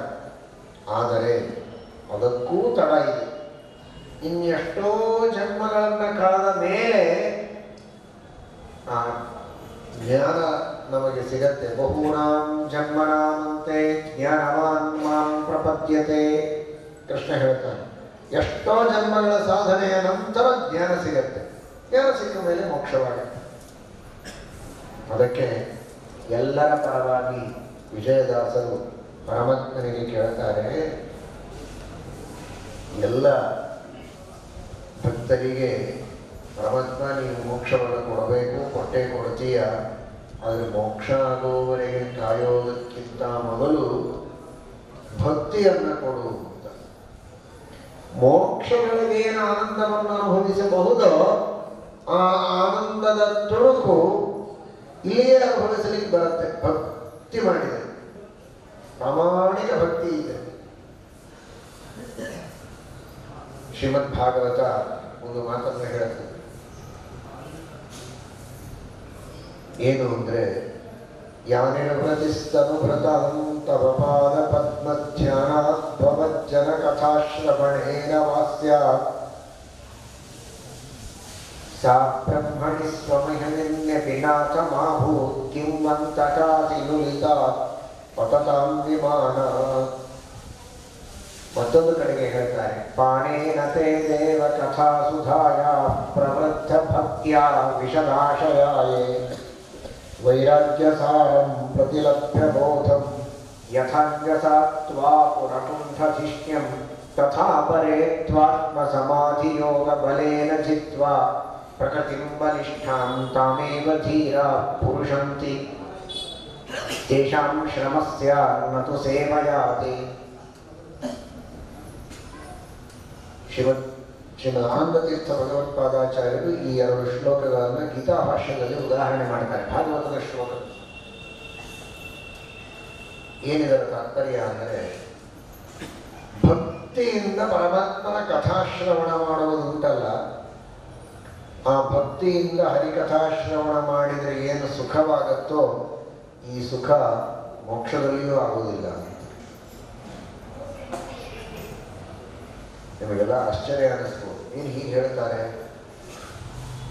ಭಕ್ತಿಯಿಂದ ಕಥಾಶ್ರವಣ ಮಾಡಿದರೆ ಸುಖ ಮೋಕ್ಷ ಸುಖಕ್ಕಿಂತಲೂ ಹೆಚ್ಚು ಅಂದರೆ ನಾವು ಮೋಕ್ಷಕ್ಕಾಗಿ ಪ್ರಯತ್ನ ಮಾಡೋದೇ ಬೇಡವಲ್ಲ. ಹೀಗೆ ಸಂಸಾರದಲ್ಲಿದ್ದು ಅನೇಕ ಜ್ಞಾನಿಗಳು, ದಾಸರು, ಹರಿಕಥೆ ಮಾಡುವವರು ಹರಿಕಥೆಯನ್ನು ಹೇಳ್ತಾರೆ. ಭಕ್ತಿಯಿಂದ ಕೇಳಿದರೆ ನಮಗೆ ಮೋಕ್ಷದ ಸುಖವೇ ಇಲ್ಲಿ ಸಿಗತ್ತೆ. ಯಾಕೆ? ಮೋಕ್ಷ ಸುಖಕ್ಕಿಂತ ಹೆಚ್ಚಿನ ಸುಖ ಸಿಗತ್ತೆ ಅಂತ ಭಾಗವತ ಹೇಳುತ್ತೆ. ಹಾಗಾದ್ರೆ ನಾವು ಮೋಕ್ಷಕ್ಕಾಗಿ ಪ್ರಯತ್ನ ಮಾಡೋದೇ ಬೇಡವೇ ಅಂತ ಶ್ರೀಮದ್ ಆನಂದತೀರ್ಥ ಭಗವತ್ಪಾದಾಚಾರ್ಯರ ವ್ಯಾಖ್ಯಾನದ ಅವಶ್ಯಕತೆ ಎಷ್ಟಿದೆ ಎಂದು ತಿಳಿದುಕೊಳ್ಳಿ. ಇದಕ್ಕೆ ಸರಿಯಾಗಿ ಶ್ರೀಮದಾಚಾರ್ಯರು ವ್ಯಾಖ್ಯಾನ ಮಾಡಿ ತಿಳಿಸ್ತಾರೆ. ಇದಕ್ಕೆ ನಿರ್ಣಯ ಹೇಳ್ತಾರೆ. ಇಬ್ಬರಿದ್ದಾರೆ ಸಾಧಕರು. ಕೆಲವರು ಮೋಕ್ಷ ಬೇಕು ಅಂತ ಮೋಕ್ಷಕ್ಕಾಗಿ ಪ್ರಯತ್ನ ಮಾಡುವರು. ಕೆಲವರು ಕೇವಲ ಶ್ರೀಹರಿಯ ಅನುಗ್ರಹ ಬಂದೇ ಸಾಕು ಅಂತ ಪ್ರಯತ್ನ ಮಾಡುವರು. ಸ್ವರ್ಗ ಬೇಕು, ಹಣಕಾಸು ಬೇಕು, ಮದುವೆ, ಮಕ್ಕಳು, ಮನೆ, ಆಸ್ತಿ ಪಾಸ್ತಿ ಬೇಕು ಅಂತ ಮಾಡಿದ್ರಂತೂ ಮೋಕ್ಷಣೆ ಆಗೋದಿಲ್ಲ. ಸಂಸಾರದ ಬಗ್ಗೆ ಇರೋದು ಹೆಸರಿಗೆ ಧಾರ್ಮಿಕ, ಆದರೆ ಮಾರ್ಮಿಕವಾಗಿ ತಿಳಿಯೋದಾದರೆ ಅವನು ಸಂಸಾರಿ, ಮೋಕ್ಷದ ಆಶೆ ಇಲ್ಲ. ಹಾಗಾದರೆ ಮೋಕ್ಷ ಬೇಕು ಅಂತ ಕರ್ಮ ಮಾಡಿದರೆ, ಜ್ಞಾನ ಪಡೆದ್ರೇನೆ ಮೋಕ್ಷ. ಆದರೆ ಮೋಕ್ಷವನ್ನು ಬಯಸದೆ ಶ್ರೀಹರಿಯ ಅನುಗ್ರಹವೇ ಮುಖ್ಯ. ಶ್ರೀಹರಿಯ ಆಜ್ಞೆ ಇದೆ ಅಂದರೆ ಮೋಕ್ಷವನ್ನು ಅನುಭವಿಸ. ಆದರೆ ಮೋಕ್ಷಕ್ಕಾಗಿ ಮೋಕ್ಷವನ್ನು ಬಯಸದೆ ಶ್ರೀಹರಿಯ ಅನುಗ್ರಹ ಸಾಕು ಅಂತನ್ನುವ ಜನ ಇದ್ದಾರಲ್ಲ, ಅವರಿಗೆ ಏಕಾಂತ ಭಕ್ತರು ಅಂತ ಹೀಗೆ ಇಬ್ಬರಿದ್ದಾರೆ. ಮೋಕ್ಷಕ್ಕಾಗಿ ಮೋಕ್ಷ ಬೇಡುವವರು, ಶ್ರೀಹರಿಯ ಪ್ರೀತಿಗಾಗಿ ಮೋಕ್ಷ ಬಯಸುವವರು. ಶ್ರೀಹರಿಯ ಪ್ರೀತಿಯೇ ಮುಖ್ಯ. ಇವರಿಬ್ಬರಲ್ಲಿ ಶ್ರೀಮದಾಚಾರ್ಯರು ಹೇಗೆ ಚೆನ್ನಾಗಿ ಅದನ್ನು ಕಂಪೇರ್ ಮಾಡಿ ಹೇಳ್ತಾರೆ ಅಂದರೆ, ಯಾರು ಶ್ರೀಹರಿಯ ಪ್ರೀತಿಗಾಗಿ ಮೋಕ್ಷ ಮಹತ್ವದ್ದಲ್ಲ, ನಮಗೆ ಶ್ರೀಹರಿಯ ಅನುಗ್ರಹ ಮುಖ್ಯ ಅಂತ ಸಾಧನೆ ಮಾಡುವವರಿರ್ತಾರಲ್ಲ, ಅವರಿಗೆ ಇನ್ನೂ ಮೋಕ್ಷ ಸಿಕ್ಕಿರೋದಿಲ್ಲ. ಸಾಧನೆ ಮಾಡ್ತಾ ಇರ್ತಾರೆ, ಹರಿಕಥಾಶ್ರವಣ ಮಾಡ್ತಿರ್ತಾರೆ, ಆಗಲೇ ಅವರಿಗೆ ಆನಂದ ಆಗ್ತದೆ. ಎಷ್ಟು ಆನಂದ ಆಗತ್ತೆ ಅಂದರೆ, ಮೋಕ್ಷ ಬೇಕು ಬೇಕು ಅಂತ ಹಪಾಪಿತನದಿಂದ ಮೋಕ್ಷವನ್ನ ಬೇಡಿ ಕಾಡಿ ಬಯಸಿ ಮೋಕ್ಷವನ್ನು ಪಡೀತೇವಲ್ಲ, ಅಂಥವರಿಗೆ ಮೋಕ್ಷದೊಳಗೆ ಏನು ಆನಂದ ಸಿಗಬೇಕೋ ಅದಕ್ಕಿಂತ ಹೆಚ್ಚು ಆನಂದ ಮೋಕ್ಷ ಬೇಕಾಗಿಲ್ಲ, ಶ್ರೀಹರಿಯ ಅನುಗ್ರಹ ಸಾಕು ಅನ್ನುವವರಿಗೆ ಇಲ್ಲೇ ಆಗುತ್ತೆ. ಮತ್ತು ಹಾಗಾದ್ರೆ ಅವರೇ ಮೋಕ್ಷಕ್ಕೆ ಪ್ರಯತ್ನ ಮಾಡಬೇಕು. ಅವರಿಗೆ ಮೋಕ್ಷದೊಳಗೆ ಸಿಗುವ ಆನಂದ ಬೇರೆನೆ. ನಿಮಗೆ ಒಂದು ಸಂಖ್ಯೆಯಲ್ಲಿ ಉದಾಹರಣೆಗೆ ಹೇಳೋದಾದರೆ, ಮೋಕ್ಷ ಬೇಕು ಅಂತ ಬಯಸ್ತಾರಲ್ಲ ಅವರಿಗೆ ಮೋಕ್ಷದೊಳಗೆ ಸಿಗೋ ಆನಂದ ಎಷ್ಟು ಅಂದರೆ 10. ಒಂದು ಸಾಮಾನ್ಯ ತಿಳಿಯೋದಕ್ಕೆ ಲೆಕ್ಕ. ಮೋಕ್ಷ ನಮಗೆ ಬೇಡ, ದೇವರ ಪ್ರೀತಿಯೇ ಬೇಕು ಅಂತ ಬಯಸಿ ಮೋಕ್ಷ ಸಾಧನೆ ಮಾಡ್ತಾರಲ್ಲ ಅವರಿಗೆ ಮೋಕ್ಷದೊಳಗೆ ಸಿಗುವ ಆನಂದ ಎಷ್ಟು? 100. ಬೇಕಂದವರಿಗೆ 10, ಬೇಡ ಅಂದವರಿಗೆ 100. ಹಾಗಾದ್ರೆ ಈ ಮೋಕ್ಷ ಬೇಡ ಅಂತ ಮೋಕ್ಷ ಸಾಧನೆ ಮಾಡುವ ಸಜ್ಜನರಿಗೆ, ಏಕಾಂತ ಭಕ್ತರಿಗೆ ಮೋಕ್ಷದೊಳಗೆ 100 ಆನಂದ ಸಿಗತ್ತೆ ಅಂದ್ರೆ ಅವರು ಸಂಸಾರದೊಳಗಿದ್ದಾಗ ಎಷ್ಟು ಸಿಗತ್ತೆ ಅವರಿಗೆ? ಹರಿಕಥಾಶ್ರವಣ ಮಾಡುವಾಗ ಅಂದ್ರೆ ಅವರಿಗೆ ಇಲ್ಲೇ 20-30 ಆನಂದ ಇಲ್ಲೇ ಸಿಗತ್ತೆ. ಅಂದ್ರೆ ಎಷ್ಟಾಯ್ತು? ಮೋಕ್ಷ ಬೇಕು ಅಂತ ಬಯಸಿ ಮೋಕ್ಷಕ್ಕೆ ಹೋದ ಮೇಲೆ ಅವರಿಗೆ 10 ಆನಂದ ಸಿಗೋದಾದ್ರೆ ಇವರಿನ್ನೂ ಮೋಕ್ಷಕ್ಕೆ ಹೋಗಿಲ್ಲ, ಸಂಸಾರದೊಳಗೆ ಹರಿಕಥೆಯನ್ನು ಭಕ್ತಿಯಿಂದ ಕೇಳ್ತಾರೆ, ಇವರಿಗೆ ಇಲ್ಲೇ 20 ಆನಂದ ಸಿಕ್ಕರೆ ಅವರಿಗಿಂತ ಮೋಕ್ಷಕ್ಕಿಂತ ಹೆಚ್ಚು ಆನಂದ ಇಲ್ಲಿ ಸಿಗ್ತಾರೆ. ಹಾಗಾದ್ರೆ ಇವರು ಮೋಕ್ಷಕ್ಕೆ ಹೋಗೋದೇ ಬೇಡವಾ? ಬೇಡ. ಯಾಕೆ? ಇವರು ಮೋಕ್ಷಕ್ಕೆ ಹೋದ್ರೆ ಇವರಿಗೆ 100 ಸಿಗತ್ತೆ, ಇನ್ನೂ 80 ಆನಂದ ಜಾಸ್ತಿ ಇವರಿಗೆ ಸಿಗೋದಿದೆ. ಇವರು ಮೋಕ್ಷಕ್ಕೆ ಹೋಗ್ಲೇಬೇಕು. ಆದರೆ ಮೋಕ್ಷ ಬಯಸಿದವರಿಗೆ ಮೋಕ್ಷದಲ್ಲಿ ಸಿಗುವ ಆನಂದಕ್ಕಿಂತ ಇವರಿಗೆ ಇಲ್ಲಿ ಹೆಚ್ಚು ಆನಂದ ಸಿಗತ್ತೆ. ಹೀಗೆ ಶ್ರೀಮದಾಚಾರ್ಯರು ಇದಕ್ಕೆ ವ್ಯಾಖ್ಯಾನ ಮಾಡಿದ್ದಾರೆ. ಆದ್ದರಿಂದ ವಿಜಯದಾಸರಂತಾರೆ ಭಕ್ತಿಯ ಮಹತ್ವ ಇಷ್ಟಿದೆ. ಭಕ್ತಿಪೂರ್ವಕ ಹರಿಕಥಾಶ್ರವಣ ಮಾಡಿದರೆ ಅಷ್ಟು ಮಹತ್ವ ಇದೆ. ಆದ್ದರಿಂದ ಏಕಾಂತ ಭಕ್ತರು ನಾವು ಆಗ್ತೇವೋ ಇಲ್ವೋ ಅದು ಬೇರೆ ವಿಚಾರ. ಆದರೆ ಭಕ್ತಿಯಿಂದ ಹರಿಕಥಾಶ್ರವಣ ಮಾಡಿದರೆ ಆನಂದ ಅಂತೂ ಬಹಳ ಆಗ್ತದೆ ಅನ್ನೋದು ಮುಖ್ಯ. ಆ ಭಕ್ತಿಯನ್ನು ನೀನು ಕೊಟ್ಟು ಬಿಟ್ರೆ ಈಗಲೇ ನಾವು ಆ ಮೋಕ್ಷದ ಸುಖವನ್ನು ತಕ್ಕ ಮಟ್ಟಿಗೆ ಇಲ್ಲಿ ಅನುಭವಿಸುವುದಕ್ಕೆ ಸಾಧ್ಯ ಇದೆ. ಸಂಸಾರದ ನಾನಾ ವಿಧವಾಗಿರುವಂತಹ ಏನು ಆಕರ್ಷಣೆಗಳಿವೆ ಅವುಗಳಿಗೆ ಬಲಿಯಾಗದಂತೆ ಆ ಪ್ರವೃತ್ತಿ ಮಾರ್ಗದಿಂದ, ಭೋಗ ಮಾರ್ಗದಿಂದ ತ್ಯಾಗ ಮಾರ್ಗಕ್ಕೆ, ಯೋಗ ಮಾರ್ಗಕ್ಕೆ ನಾವು ಬರುವುದಕ್ಕೆ ಸಾಧ್ಯ ಇದೆ. ಅದಕ್ಕಾಗಿ ಭಕ್ತಿ ಬರೀ ಹರಿಕಥಾಶ್ರವಣ ಮಾಡಿಸು ಅಂತ ಕೇಳಲಿಲ್ಲ ವಿಜಯದಾಸರು. ಯಾಕೆ ಅಂದರೆ ಭಕ್ತಿ ಇಲ್ಲದೆ ಹರಿಕಥಾಶ್ರವಣ ಮಾಡಿದರೆ ಏನು ಪ್ರಯೋಜನ? ಎಷ್ಟೋ ಜನ ರಿಸರ್ಚ್ ಮಾಡುವವರು ಇರ್ತಾರೆ, ಪರದೇಶದವರು ಕೂಡ ಭಾಗವತಾದಿಗಳ ಬಗ್ಗೆ ಓದುವವರು ಇಂಟ್ರೆಸ್ಟ್ನಿಂದ ನೋಡುವವರು ಇರ್ತಾರೆ. ಆದರೆ ಅವರಿಗೆ ಭಕ್ತಿ ಇರೋದಿಲ್ಲ. ಭಕ್ತಿ ಇದ್ರೆ ಪರವಾಗಿಲ್ಲ, ಭಕ್ತಿ ಇಲ್ಲದೆ ಸುಮ್ಮನೆ ಏನಿದೆ ನೋಡೋಣ ಈ ಗ್ರಂಥದಲ್ಲಿ ಅಂತ ಸಹಜವಾಗಿ ಆ ಗ್ರಂಥವನ್ನು ಯಾವುದೋ ಕಾದಂಬರಿಯನ್ನು ಅಭ್ಯಾಸ ಮಾಡಿದಂತೆ ಅಭ್ಯಾಸ ಮಾಡಿದರೆ ಅದರಿಂದ ಆನಂದನೂ ಆಗೋದಿಲ್ಲ, ಪುಣ್ಯನೂ ಬರೋದಿಲ್ಲ, ಉದ್ಧಾರನೂ ಆಗೋದಿಲ್ಲ, ಮೋಕ್ಷ ಅಂತೂ ದೂರವುಳ್ಳಿ. ಹಾಗಾದರೆ ಮೊದಲು ನೀನು ಕೊಡಬೇಕಾದದ್ದು ಪ್ರಕೃತಿಯ ಪಾಲಿಸೋ ಜೀಯ. ನೀನು ಪ್ರಕೃತಿಯನ್ನು ಕೊಡು. ಭಕ್ತಿಯಿಂದ ಹರಿಕಥಾಶ್ರವಣ ಮಾಡಬೇಕು. ದೇವರ ನಾಮ ಹೇಳಬೇಕು, ಭಕ್ತಿಯಿಂದ ಹೇಳಬೇಕು. ಎಲ್ಲರೂ ಅರ್ಥ ಮಾಡಿಕೊಳ್ಳಿ. ನಾವು ದೇವರ ನಾಮವನ್ನೇ ಹೇಳೋದಿಲ್ಲ ಅಂತಂದವರಿಗಿಂತಲೂ ದೇವರ ನಾಮ ಹೇಳುವವರು ಬಹಳ ಬಹಳ ಉತ್ತಮರು. ಆದರೆ ಬರೀ ದೇವರ ನಾಮ ಹೇಳೋದಕ್ಕಿಂತ ಅನುಸಂಧಾನಪೂರ್ವಕವಾಗಿ ಹೇಳಬೇಕು. ಅನುಸಂಧಾನ ಅಂದರೆ ಅರ್ಥದ ಅನುಸಂಧಾನ, ಜ್ಞಾನ. ಅಷ್ಟಿದ್ದರೂ ಸಾಲದು. ಅರ್ಥಾನುಸಂಧಾನ ಬೇರೆ, ಭಕ್ತಿ ಬೇರೆ. ಏನೋ ಯಾರನ್ನೋ ನೋಡ್ತಾ ಎಲ್ಲೋ ನೋಡ್ತಾ ಸುಮ್ಮನೆ ಬಾಯಿಂದ ಹಾಡಾಡ್ತಾ ಇರೋದು. ಏನೋ ಕೆಲಸ ಮಾಡ್ತಿರ್ತಾರೆ, ಬಾಯಿಂದ ಹಾಡು ಬರ್ತಾ ಇರ್ತದೆ ಕೆಲವರಿಗೆ, ಅದು ಬೇರೆ. ಅರ್ಥಾನುಸಂಧಾನ ಇದ್ರೆ ಇನ್ನೂ ಉತ್ತಮ. ಅರ್ಥದ ಕಡೆಗೆ ಗಮನ ಇದೆ. ಈ ಹಾಡಿನಲ್ಲಿ ಹೀಗೆ ವಿಷಯವನ್ನು ಹೇಳಿದ್ದಾರೆ. ಆದರೆ ಭಕ್ತಿ ಇಲ್ಲ. ಭಕ್ತಿ ಬೇರೆ, ಅನುಸಂಧಾನ ಬೇರೆ. ಅನುಸಂಧಾನ ಇದು ಭಕ್ತಿಯ ಒಂದು ಭಾಗ. ಜ್ಞಾನ ಅನುಸಂಧಾನ, ಜ್ಞಾನ ಪ್ರೀತಿ ಸೇರಿದರೆ ಭಕ್ತಿ. ಬರೀ ಅನುಸಂಧಾನ ಅಂದರೆ ಬರೀ ಜ್ಞಾನ. ಕೃಷ್ಣನಲ್ಲಿ ಇದೆ. ಕೃಷ್ಣ ಬಂದಿಂದ ಕೃಷ್ಣ ಪೂತನೆಯನ್ನು ಸಂಹಾರ ಮಾಡಿದ, ಶಂಕಾಸುರನ್ನು ಸಂಹಾರ ಮಾಡಿದ, ಎಲ್ಲವನ್ನ ಭಾಗವತದಲ್ಲಿಯೋ ಹಾಡಿನಲ್ಲಿಯೋ ಹೇಳ್ತಾ ಇದ್ದಾರೆ. ಅದನ್ನೆಲ್ಲ ತಿಳಿತಾ ಹೋದರೆ ಇದು ಜ್ಞಾನ, ಪ್ರೀತಿ ಬರಬೇಕು. ಆ ಭಗವಂತನ ಮೇಲೆ ನಮ್ಮ ದೇಹವನ್ನು ಕೊಟ್ಟ ತಂದೆ ಪರಮಾತ್ಮ, ನಮ್ಮ ಇಂದ್ರಿಯಗಳನ್ನು ಮನಸ್ಸನ್ನು ನಿಯಮನ ಮಾಡುವವನು, ನಮಗೆ ಮೋಕ್ಷ ಕೊಡುವವನು, ಅವನಿಗೆ ಏನೂ ಲಾಭ ಇಲ್ಲದೆ ನನಗೆ ಅನಂತ ಉಪಕಾರ ಮಾಡುವಂತಹ ಪರಮದಯಾಳು ಅಂತ ಆ ಪರಮಾತ್ಮನ ಬಗ್ಗೆ ಪ್ರೀತಿ, ಸ್ನೇಹ ಜೊತೆಗೆ ಸೇರಿದರೆ ಆಗ ಅದು ಭಕ್ತಿ ಆಗ್ತದೆ. ಅಂತಹ ಭಕ್ತಿಪೂರ್ವಕವಾಗಿ ನಾವು ಭಾಗವತವನ್ನೇ ಕೇಳಲಿ, ಹೇಳಲಿ, ಹಾಡನ್ನು ಹೇಳಲಿ, ನಾಮ ಸಂಕೀರ್ತನ ಮಾಡಲಿ, ಸಾಕು, ಅದರಿಂದ ಫಲ ಇದೆ. ಹಾಗಾಗಿ ಮೊದಲು ನೀನು ಕೊಡಬೇಕಾದದ್ದು ಭಕ್ತಿಯಲ್ಲ. ಏನೇನೋ ಮನಸ್ಸಿನಲ್ಲಿ ಕನಸನ್ನ ಕಾಣ್ತಾ, ಹಣ ಬೇಕು,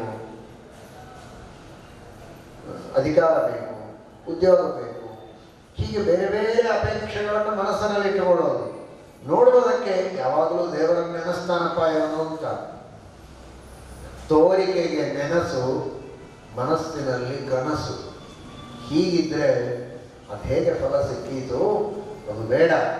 ಯಾವ ಒಡವೆ ವೈಭವ ಅದರ ಕನಸನ್ನು ಕಾಣದಂತೆ, ಅದರ ಅಪೇಕ್ಷೆಯನ್ನೂ ಮಾಡಂತೆ. ವಿಜಯದಾಸರ ಆ ಶಬ್ದದ ಭಾರ ನೋಡಿ. ಅಂದರೆ ಕನಸಿನಲ್ಲಿಯೂ ಬಯಸಬೇಡಿ ಅಂತ. ಕನಸಿನಲ್ಲಿಯೂ ಬಯಸಬಾರದು ಅಂದ್ರೆ ಅಷ್ಟು ಮನಸ್ಸಿನ ದಾಢ್ಯ. ನಿಷ್ಕಾಮವಾಗಿ ಭಗವಂತನನ್ನು ಭಜಿಸುವಂತಹ, ದೇವರ ಪ್ರೀತಿಗಾಗಿ ದೇವರನ್ನು ನೆನೆಸುವಂತಹ, ಭಕ್ತಿಯಿಂದ ದೇವರನ್ನು ನೆನೆಸುವ ಸೌಭಾಗ್ಯವನ್ನು ಕರುಣಿಸುವಂತ ವಿಜಯದಾಸರು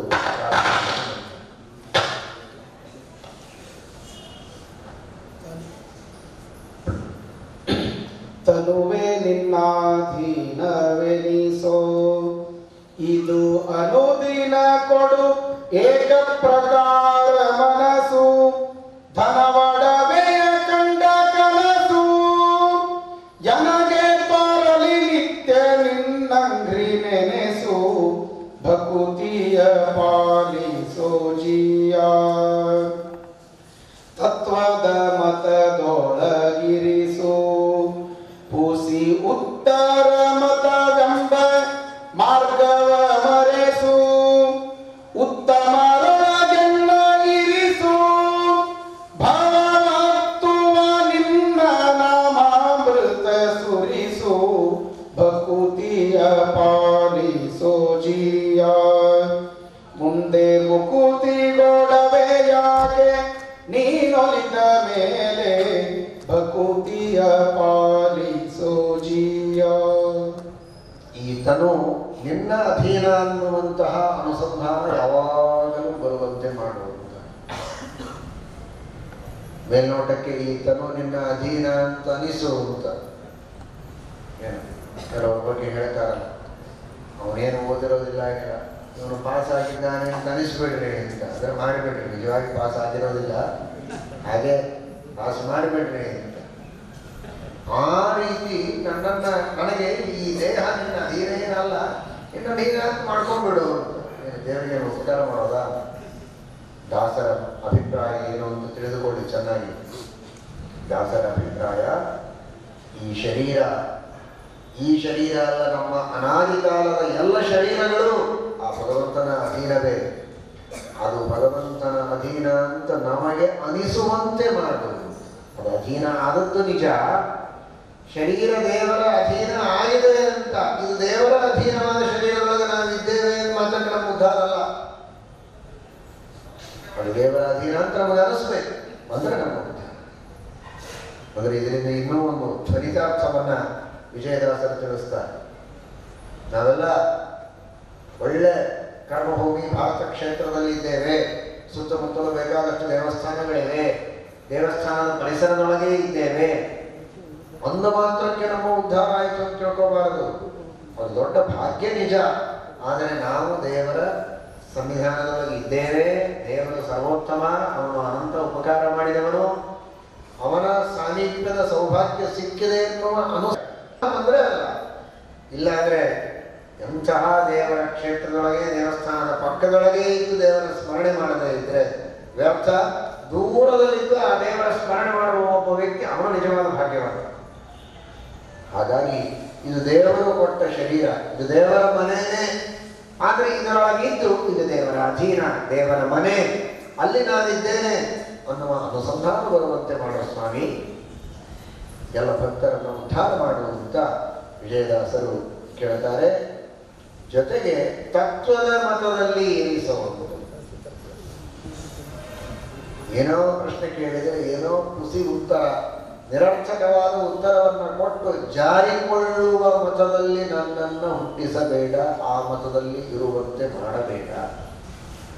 ತಪ್ಪು ತಪ್ಪಾಗಿ ಹೇಳುವವರನ್ನು ಹಿಂಬಾಲಿಸುವಂತಹ ಪರಿಸ್ಥಿತಿ ನನಗೆ ಒದಗುವುದು ಬೇಡ.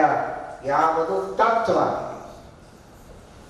ಅಂತಹ ವೇದಗಳಿಗೆ, ಶಾಸ್ತ್ರಗಳಿಗೆ, ಪ್ರತ್ಯಕ್ಷ ಅನುಭವಕ್ಕೆ, ಯುಕ್ತಿಗಳಿಗೆ ಎಲ್ಲದಕ್ಕೂ ಸಮ್ಮತವಾದಂತಹ ಶ್ರೇಷ್ಠವಾದ ವಾದ ಅದು ತತ್ವವಾದ. ಅದು ಶ್ರೀಮದ್ ಆನಂದ ತೀರ್ಥ ಭಗವತ್ಪಾದಾಚಾರ್ಯರ ಉಪದೇಶ ಮಾಡಿದ ಅನೂಚಾನ ಸತ್ಸಂಪ್ರದಾಯ ಪರಂಪರಾ ಪ್ರಾಪ್ತವಾದ ಸಕಲ ಶ್ರುತಿ ಸ್ಮೃತಿ ಇತಿಹಾಸ ಪುರಾಣಗಳಿಗೆ ಸಮ್ಮತವಾದ ವೈಷ್ಣವ ಸಿದ್ಧಾಂತ, ವಿಷ್ಣು ಸರ್ವೋತ್ತಮತ್ವದ ಸಿದ್ಧಾಂತ, ಜಗತ್ತಿನ ಸತ್ಯತ್ವದ ಸಿದ್ಧಾಂತ, ಸತ್ಯವಾದ ಜಗತ್ತಿನ ನಿರ್ಮಾಣ ಮಾಡಿದ ಸತ್ಯವಾದ ಭಗವಂತನ ಮಹಿಮೆಯನ್ನು ಹೇಳುವ ಸಿದ್ಧಾಂತ. ಅದನ್ನೇ ನಂಬುವ, ಅದನ್ನೇ ಅನುಸರಿಸುವ ಸೌಭಾಗ್ಯವನ್ನು ನನಗೆ ಕರುಣಿಸುವಂತ ವಿಜಯದಾಸರು ಪ್ರಾರ್ಥನೆಯನ್ನು ಮಾಡ್ತಾರೆ. ಜೊತೆಗೆ ಒಳ್ಳೆಯ ಸಿದ್ಧಾಂತ, ಶ್ರೀಮದಾಚಾರ್ಯರ ಸಿದ್ಧಾಂತ, ಅದನ್ನು ನಾವು ಅನುಸರಣೆ ಮಾಡ್ತಾ ಇದ್ದೇವೆ, ಎಲ್ಲವೂ ನಿಜ. ಆದರೆ ಸಹವಾಸ ಉತ್ತಮರ ಸಹವಾಸ ಇರಲಿ, ದುರ್ಜನರ ಸಹವಾಸವೇ. ಒಳ್ಳೆಯ ಮತದಲ್ಲಿ ಹುಟ್ಟಿ ಬಂದರೂ ಸುತ್ತಮುತ್ತಲೂ ಅನೇಕ ದುರ್ಜನರಿದ್ದರೆ ಅವರ ಸಹವಾಸದಿಂದ ನಾವು ಮಾರ್ಗ ಬಿಟ್ಟು ಜ್ಞಾನವನ್ನು ಪಡೆಯದೆ, ಧರ್ಮವನ್ನು ಮಾಡದೆ ದುರ್ಮಾರ್ಗದಲ್ಲಿ ಹೋಗುವ ಸಾಧ್ಯತೆ ಇದೆ. ಎಂದಿಗೂ ದುರ್ಜನರ ಸಹವಾಸ ಬೇಡ, ಉತ್ತಮರ ಸಹವಾಸದೊಳಗೆ ನನ್ನನ್ನು ಇಡಬೇಕು, ದುರ್ಜನರಿಂದ ದೂರ ಇಡಬೇಕು. ಆ ರೀತಿ ಅನುಗ್ರಹವನ್ನು ಮಾಡುವಂತ ವಿಜಯದಾಸರು ಪ್ರಾರ್ಥನೆಯನ್ನು ಮಾಡ್ತಾರೆ. ನಾವೆಲ್ಲ ಆ ಪ್ರಾರ್ಥನೆಯನ್ನು ದೇವರಲ್ಲಿ ಮಾಡಬೇಕು. ಇದೇ ಏನು ಬೇಡುವುದಿಲ್ಲ ನಿನ್ನ ಕುಯೋನಿಗಳು ಬರಲಂಗೆ ಪ್ರಾಣಮತಿ ತತ್ವೇಶರಿಂದೊಡಗೂಡಿ ಗುಣಕಾರ್ಯ ತಾ ಮಾಡಿ ಮಾಡಿಸುವ ಈ ಅನುಸಂಧಾನವನ್ನು ನಮಗೆ ಗಣಪತಿಯಲ್ಲಿ ಅಂತರ್ಯಾಮಿಯಾದ ಭಾರತೀಯ ರಮಣ ಮುಖ್ಯ ಪ್ರಾಣ ಅಂತರ್ಗತ ವಿಶ್ವಂಭರ ನಮಗೆ ಕರುಣಿಸಬೇಕು. ಯಾವುದೇ ಜನ್ಮದಲ್ಲಿ ಹುಟ್ಟಿದರೂ ನಮಗೆ ಆಗಲಿಕ್ಕೆ ಇಲ್ಲ. ಪರಮಾತ್ಮ ಸರ್ವೋತ್ತಮ, ವಿಷ್ಣು ಸರ್ವೋತ್ತಮ, ವಾಯುದೇವರು ಜೀವೋತ್ತಮರು ಅನ್ನುವ ಒಂದು ಯಥಾರ್ಥವಾದ ತತ್ವ ಸಿದ್ಧಾಂತ, ಅದರ ಅನುಸಂಧಾನ ನಮಗೆ ಬರಬೇಕು ಎನ್ನುವ ಪ್ರಾರ್ಥನೆಯನ್ನು ನಾವು ದೇವರಲ್ಲಿ ಮಾಡಬೇಕು ಅಂತ ವಿಜಯದಾಸರು ತಿಳಿಸ್ತಾರೆ. ಶ್ರವಣ ಮನನ ಧ್ಯಾನವಿಯೋ ಎನ್ನ ಅವಗುಣವೆಣಿಸದೆ ಕರುಣಾಳೋ ಕಾಯೋ, ಅವಸಾನದಲ್ಲಿ ನೀನೆ ಗತಿಯೋ, ಅವಸಾನದಲ್ಲಿ ನೀನೆ ಗತಿಯೋ, ತ್ರೈಭುವನೇಶ ವಿಜಯ ವಿಠಲ ನೀ ದೊರೆಯೋ, ತ್ರೈಭುವನೇಶ ವಿಜಯ ವಿಠಲ ನೀ ದೊರೆಯೋ, ಭಕುತಿಯ ಪಾಲಿಸೋ ಜೀಯ. ಶ್ರವಣ ಮನನ ಧ್ಯಾನವಿಯೋ ಎನ್ನ ಅವಗುಣವೆಣಿಸದೆ ಕರುಣಾಳೋ ಕಾಯೋ, ಅವಸಾನದಲ್ಲಿ ನೀನೆ ಗತಿಯೋ, ತ್ರೈಭುವನೇಶ ವಿಜಯ ವಿಠಲ ನೀ ದೊರೆಯೋ, ಭಕುತಿಯ ಪಾಲಿಸೋ ಜೀಯ. ಮುಂದೆ ಮುಕುತಿಗೊಡವೆಯಾಗೆ ನೀನೊಲಿದ ಮೇಲೆ ಭಕುತಿಯ ಪಾಲಿಸೋ ಜೀಯ. ವಿಜಯದಾಸರಂತಾರೆ, ಶ್ರವಣ ಮನನ ನಿಧಿಧ್ಯಾಸನಗಳು, ಸಜ್ಜನರ ಸಹವಾಸ, ದುರ್ಜನರ ಸಹವಾಸ ಬೇಡ. ಸರಿ, ಸಜ್ಜನರ ಸಹವಾಸದೊಳಗಿದ್ದಾನೆ, ಒಳ್ಳೆ ಜ್ಞಾನಿಗಳು, ವಿಷ್ಣು ಭಕ್ತರು, ಸದಾಚಾರ ಸಂಪನ್ನರು ಸುತ್ತಮುತ್ತಲಿದ್ದಾರೆ. ಅವರ ಮನೆ ಮಧ್ಯದಲ್ಲಿ ನನ್ನ ಮನೆಯನ್ನು ತಗೊಂಡ ಎಲ್ಲರ ಸಹವಾಸದೊಳಗಿದ್ದೇನೆ, ಉದ್ಧಾರ ಆಗ್ತದ. ಬರೀ ಸಹವಾಸ ಅಂದರೆ ಜೊತೆಗಿರೋದಲ್ಲ, ಅವರಿಂದ ಉಪದೇಶ ಪಡೆಯಬೇಕು. ಶ್ರವಣ ಮನನ ನಿಧಿಧ್ಯಾಸನಗಳಾಗಬೇಕು. ಸಹವಾಸದ ಫಲ ಅದು. ಹತ್ತಿರ ಇದ್ದಾಗ ಅವರ ಹತ್ತಿರ ಹೋಗಿ ಜ್ಞಾನವನ್ನು ಪಡೆಯಬೇಕು, ಅವರ ಉಪದೇಶವನ್ನು ಕೇಳಬೇಕು. ಕೇಳಿದ್ದನ್ನ ನಾನು ಮತ್ತೆ ಯುಕ್ತಿಗಳಿಂದ ದೃಢಪಡಿಸಿಕೊಳ್ಳಬೇಕು, ಆ ಭಗವಂತನ ಧ್ಯಾನ ಮಾಡಬೇಕು. ಹೀಗೆ ಶ್ರವಣ ಮನನ ನಿಧಿಧ್ಯಾಸನ ಮಾಡುವಂತಹ ಯೋಗವನ್ನು ನನಗೆ ಕರುಣಿಸು. ಸುಮ್ಮನೆ ಸಜ್ಜನರ ಮಧ್ಯದಲ್ಲಿದ್ದು ಊಟ ಮಾಡಿಕೊಂಡು ಕಾಲ ಕಳೆಯುವಂತೆ ಅಲ್ಲ, ಜ್ಞಾನವನ್ನು ಪಡೆಯುವ ಪ್ರಚೋದನೆಯನ್ನು ಮಾಡುವಂತ ವಿಜಯದಾಸರ ಕೆಲಸ. ನಾವು ನಮ್ಮ ಜೀವನದ ಪದ್ಧತಿಯನ್ನ ನಾವೇ ಅವಲೋಕನ ಮಾಡಿಕೊಳ್ಬೇಕು. ನಾವೇನಾದರೂ ಸಜ್ಜನರ ಸಹವಾಸದಲ್ಲಿ ಇದ್ದೇವಾ ಮೊದಲನೇದ್ದು, ಇದ್ದು ಅದರ ಲಾಭವನ್ನು ಪಡೆದುಕೊಳ್ತಾ ಇದ್ದೇವಾ ಎರಡನೇದ್ದು. ಇಲ್ಲದೇ ಇದ್ರೆ ವಿಜಯದಾಸರ ಈ ಮಾತಿನಿಂದ ದೇವರಲ್ಲಿ ಪ್ರಾರ್ಥನೆಯನ್ನು ಮಾಡಿ ಆ ಸಜ್ಜನರಿಂದ ಜ್ಞಾನೋಪದೇಶ ಆಗುವಂತೆ ಬೇಡಿಕೊಳ್ಳಬೇಕು. ದೇವರಂತಾನೆ ಎಲ್ಲ ನಿಜ, ಶ್ರವಣ ಮನನ ನಿಧಿಧ್ಯಾಸನ ಎಲ್ಲ ಮಾಡ್ತೇನಪ್ಪ, ನಿನ್ನ ಹಣೆ ಬರಹ ನೋಡಿದರೆ ನಿನಗೇನೂ ಮಾಡಬಾರದು ಅಂತ ಅನಿಸ್ತದೆ ನನಗೆ. ಎಷ್ಟು ದುರ್ಗುಣ, ಎಷ್ಟು ಅವಗುಣಗಳು ನಿನ್ನಲ್ಲಿ. ಕಾಮ ಇದೆ, ಕ್ರೋಧ ಇದೆ, ಲೋಭ ಇದೆ, ಮಾತ್ಸರ್ಯ ಇದೆ, ನಾನಾ ತರಹದ ಹೊಲಸುಗಳಿವೆ. ಇಷ್ಟೆಲ್ಲ ದೋಷಗಳಿರುವಾಗ ನಿನಗೆ ಹೇಗೆ ನಾನು ಒಳ್ಳೆ ಮಾರ್ಗಕ್ಕೆ ಕರೆದುಕೊಂಡು ಬರಲಿ? ಎಲಿಜಿಬಿಲಿಟಿ, ಅರ್ಹತೆ ಇಲ್ಲವೇ ಇಲ್ಲ. ಇಷ್ಟು ದೋಷಗಳಿದೆ. ಏನಾದರೂ ಒಂದು ಎಂಟ್ರೆನ್ಸಿಗೆ ಸಾಮಾನ್ಯ ಅರ್ಹತೆ ಆದರೂ ಬೇಕಲ್ಲ. ಈ ಶ್ರವಣ ಮನನ ನಿಧಿಧ್ಯಾಸನಗಳನ್ನು ಮಾಡುವುದಕ್ಕೆ ಬೇಕಾದ ಸಾಮಾನ್ಯ ಅರ್ಹತೆಯೂ ಇಲ್ಲ. ಅವಗುಣಗಳು ತುಂಬಿವೆ. ನಿನ್ನನ್ನು ಹೇಗೆ ನಾನು ಈ ಮಾರ್ಗಕ್ಕೆ ತರಲಿ ಅಂತ ಮಾತ್ರ ಅನ್ನಬೇಡ. ನೀನು ಹಾಗಂದ್ರೆ ನಾವಿನ್ನೆಲ್ಲಿ ಹೋಗಬೇಕು? ಆ ಅವಗುಣಗಳನ್ನು ನೀನೇ ಕಳೆದು ಶುದ್ಧನಾಗಿ ಮಾಡಿ ನನ್ನನ್ನು ಅರ್ಹತೆಯನ್ನು ಕೊಟ್ಟು ಈ ಮಾರ್ಗಕ್ಕೆ ಕರೆದುಕೊಂಡು ಬಾ. ಬಂದ ತಕ್ಷಣ ನೋಡ್ತಾನೆ, ಅಯ್ಯೋ ಹೈ ಶುಗರ್, ನಿನಗೇನು ಆಪರೇಷನ್ ಮಾಡ್ಲಿಕ್ಕೆ ಬರ್ತದೆ? ಆಪರೇಷನ್ ಆಗಬೇಕಾಗಿದೆ, ಏನೋ ಆಗಿದೆ ಅವನಿಗೆ, ಹಾರ್ಟ್ ಪ್ರಾಬ್ಲಮ್ಮು ಮತ್ತೊಂದು ಮಗದೊಂದು ಆಗಿದೆ, ಓಪನ್ ಹಾರ್ಟ್ ಸರ್ಜರಿ ಮಾಡಬೇಕು. ಆದರೆ ಹೈ ಶುಗರ್ ಇದೆ, ಗೆಟ್ ಔಟ್, ಹೋಗಿ ಆಚೆಗೆ ಹೋಗಿ, ನಿನಗೆಲ್ಲ ಮಾಡ್ಲಿಕ್ಕೆ ಆಗಲ್ಲ ಅಂತ ವೈದ್ಯರು ಹೇಳಿದ್ರೆ ಎಲ್ಲಿ ಹೋಗುದು? ಹಾಗಾದ್ರೆ ವೈದ್ಯರದ್ದು ಏನು ಕೆಲಸ? ಶುಗರ್ ಕಂಟ್ರೋಲಿಗೆ ತರಬೇಕು, ಅಡ್ಮಿಟ್ ಮಾಡ್ಕೋಬೇಕು. ಫಸ್ಟ್ ಏನು ಮಾತಾಡದೆ ಅವನನ್ನು ಅಡ್ಮಿಟ್ ಮಾಡಿಕೊಂಡು ಶುಗರ್ ಕಂಟ್ರೋಲಿಗೆ ತಂದು ಫುಲ್ ಕಂಟ್ರೋಲ್ ಆಗಿದೆ ಅಂತ ಗೊತ್ತಾದ ತಕ್ಷಣ ಇಮಿಡಿಯೇಟ್ ಸರ್ಜರಿ ಮಾಡಬೇಕು, ಕಳಿಸ್ಬೇಕು. ಇದು ತಾನೇ ವೈದ್ಯರ ಕೆಲಸ.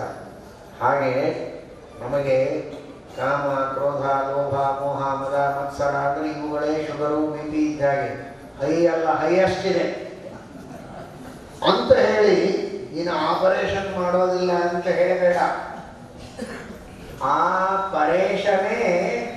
ಆಪರೇಷನ್ ಮಾಡೋದಿಲ್ಲ ಅಂದ್ರೆ ನಾವಿನ್ಯಾರ ಹತ್ರ ಹೋಗ್ಬೇಕು? ನೀನು ತಾನೇ ಪರೇಶ, ಸರ್ವೋತ್ತಮ. ಅಂತಹ ಆ ಪರೇಶನಾದ ನೀನು ಆಪರೇಷನ್ ಮಾಡಬೇಕಯ್ಯ. ಮಾಡಿ ನನಗೆ ಶ್ರವಣ ಮನನ ನಿಧಿಧ್ಯಾಸನಗಳನ್ನು ಮಾಡಿಸಿದೆ ದೊಡ್ಡ operation. It is mental operation. ಶ್ರವಣ ಮನನ ನಿಧಿಧ್ಯಾಸನಗಳು ಅಂದ್ರೆ ಇದು ಮಾನಸಿಕವಾದ ಆಪರೇಷನ್. ಆ ಮಾನಸಿಕ ಆಪರೇಷನ್ ಮಾಡಿ ನಮಗೆ ಮೋಕ್ಷವೆಂಬ ಆರೋಗ್ಯವನ್ನು ಕೊಡಬೇಕಾದದ್ದು ನಿನ್ನ ಕೆಲಸ. ನೀನು ಸರಿ ಇಲ್ಲ ಅಂತ ಆಚೆಗೆ ಕಳಿಸೋ ಹಾಗಿಲ್ಲ. ಅವಗುಣಗಳನ್ನು ಪರಿಹಾರ ಮಾಡಿ ನನ್ನನ್ನು ಉದ್ಧಾರ ಮಾಡಬೇಕಾದದ್ದೇ ನಿನ್ನ ಕೆಲಸ, ನೀನು ಮಾಡು. ಆ ರೀತಿ ನನ್ನನ್ನು ಉದ್ಧಾರ ಮಾಡಬೇಕು. ಇಷ್ಟೆಲ್ಲ ಮಾಡಿದ ಮೇಲೆ ನಾನೆಲ್ಲ ಆಪರೇಷನ್ ಮಾಡ್ತೇನೆ, ಶ್ರವಣ ನಿಧಿಧ್ಯಾಸನಗಳನ್ನು ಮಾಡಿಸ್ತೇನೆ, ನಿನಗೆಲ್ಲ ಒಳ್ಳೆಯದಾಗುವಂತೆ ಮಾಡ್ತೇನೆ. ಆಮೇಲೆ ಮುಂದೆ ಯಾರು ಮೋಕ್ಷ ಕೊಡ್ತಾರೋ ಬಿಡ್ತಾರೋ ಅದು ನನಗೆ ನನಗೆ ಗೊತ್ತಿಲ್ಲ. ಅದು ನಿನ್ನ ಜವಾಬ್ದಾರಿ ಅಂತ ಅನ್ಬೇಡ. ಅವಸಾನದೊಳಗೆ ಮತ್ತೆ ಕೈ ಹಿಡಿಯೋದು ನೀನೇ, ಕೊನೆಗೂ ನನ್ನನ್ನು ಬಂದು ಕೈ ಹಿಡಿದು ಉದ್ಧಾರ ಮಾಡುವವನು ನೀನೇ. ಎಷ್ಟು ಶ್ರವಣ ಮನನ ನಿಧಿಧ್ಯಾಸನ ಮಾಡಿದರೆ ನೀನು ಉದ್ಧಾರ ಮಾಡಬಹುದು ಅಷ್ಟು ಮಾಡಿಸು, ಅದು ನಿನ್ನ ಜವಾಬ್ದಾರಿ. ನಾನಿಷ್ಟು ಮಾಡಿಸ್ತೇನೆ, ಮುಂದೇನೋ ಗೊತ್ತಿಲ್ಲ. ಮುಂದೆ ಯಾರೋ ಬರ್ತಿದ್ರೆ ನೀನು ಹಾಗೆ ಮಾಡಬೇಕು, ಮುಂದೆ ಬರೋದು ನೀನೇ. ಅಂದಮೇಲೆ ಎಷ್ಟಿದ್ರೆ ನಿನಗೆ ಉದ್ಧಾರ ಮಾಡಬೇಕು ಅಂತ ಅನಿಸುತ್ತಲ್ಲ ಅಷ್ಟು ಸಾಧನೆ ನನ್ನಿಂದ ಮಾಡಿಸು, ಅಷ್ಟು ನನ್ನನ್ನು ಶುದ್ಧನನ್ನಾಗಿ ಮಾಡು, ಕೈ ಹಿಡಿ ಉದ್ಧಾರ ಮಾಡು. ನೀನು ಪ್ರೀತನಾದ ಮೇಲೆ ಮೋಕ್ಷ ಕೊಟ್ಟೇ ಕೊಡ್ತೀಯ, ಅದರ ಬಗ್ಗೆ ನಮಗೆ ಸಂಶಯವೇ ಇಲ್ಲ. ಆದರೆ ಈಗ ಭಕ್ತಿಯನ್ನು ಕೊಡು, ಶ್ರವಣ ಮನನ ನಿಧಿಧ್ಯಾಸನಗಳನ್ನು ಮಾಡಿಸು, ಸಜ್ಜನರ ಸಹವಾಸದಲ್ಲಿ ಇರಿಸು ಅಂತ. ಸಾಧನೆಗೆ ಒಬ್ಬ ಜೀವ ದೇವರಲ್ಲಿ ಕೇಳಲೇಬೇಕಾದ ವಿಷಯಗಳನ್ನು ಅತೀ ಸಂಗ್ರಹವಾಗಿ ಪುಟ್ಟ ಕೃತಿಯಲ್ಲಿ ತಿಳಿಸಿಕೊಟ್ಟಂತಹ ದಿಟ್ಟ ದಾಸರು ಅಂದರೆ ವಿಜಯದಾಸ. ಅಂತಹ ಪ್ರಾರ್ಥನೆಯನ್ನ ನಾವು ದೇವರಲ್ಲಿ ಮಾಡಿ ದೇವರಿಂದ ಆ ಸಾಧನೆಯನ್ನು ಮಾಡುವ ಸೌಭಾಗ್ಯವನ್ನ ನಾವೆಲ್ಲ ಪಡೆದುಕೊಳ್ಳಬೇಕು. ಅಂತಹ ಮಹಾನುಭಾವರು ವಿಜಯದಾಸರು. ಅದಕ್ಕಾಗಿಯೇ ಅನೇಕ ಏನು ಬೇಡಬೇಕು ಅಂತೂ ಗೊತ್ತಿಲ್ಲದೆ ಅಜ್ಞಾನದೊಳಗೆ ಮುಳುಗಿದ್ದಾರೆ. ಅಂಥವರಿಗೆ ಜ್ಞಾನವನ್ನು ಕೊಡುವವರು ವಿಜಯದಾಸರು ಅನ್ನೋದಕ್ಕೆ ಅಜ್ಞಾನತಿ ವಿರಚ್ಛೇದಂ ಬುದ್ಧಿ ಸಂಪತ್ಪ್ರದಾಯಕಂ ವಿಜ್ಞಾನ ವಿಮಲಂ ಜಯಾಖ್ಯ ಗುರು ಭಜೆ ಅಂತ ಅವರ ಬಗ್ಗೆ ಸ್ತೋತ್ರವನ್ನು ನೀವೆಲ್ಲ ಕೇಳ್ತೀರಿ. ಬುದ್ಧಿ ಕೊಡ್ತಾನೆ ಅಂದರೆ ನಿಮಗೆಲ್ಲ ಬುದ್ಧಿ ಇದ್ರೆ ಯಾವುದೋ ಬುದ್ಧಿನೇ ಅನ್ನೋದಿಲ್ಲ. ಬುದ್ಧಿ ಇದ್ರೆ ಸಾ ವಿದ್ಯಾ ಯಾ ವಿಮುಕ್ತಯೇ, ಮೋಕ್ಷ ಸಾಧನವಾದ ಬುದ್ಧಿ ಜ್ಞಾನವೇ ನಿಜವಾದ ಜ್ಞಾನ. ಅಂತಹ ಮೋಕ್ಷ ಸಾಧನವಾದ ಜ್ಞಾನವನ್ನು ಉತ್ತಮ ವಿದ್ಯೆಯನ್ನು ಕೊಟ್ಟು ಸನ್ಮಾರ್ಗವನ್ನು ಅವರು ಉಪದೇಶ ಮಾಡಬೇಕು, ಸನ್ಮಾರ್ಗವನ್ನು ತೋರಬೇಕು ಅಂತ ಅವರಲ್ಲಿ ಪ್ರಾರ್ಥನೆಯನ್ನು ಮಾಡಿದ್ದುಂಟು. ಅಂತಹ ಒಂದು ವಿಶೇಷವಾದ ಪ್ರೇರಣೆಯನ್ನು ಎಲ್ಲರಿಗೂ ವಿಜಯದಾಸರು ನೀಡಲಿ ಎಂಬುದಾಗಿ ಪ್ರಾರ್ಥನೆಯನ್ನು ಮಾಡೋಣ.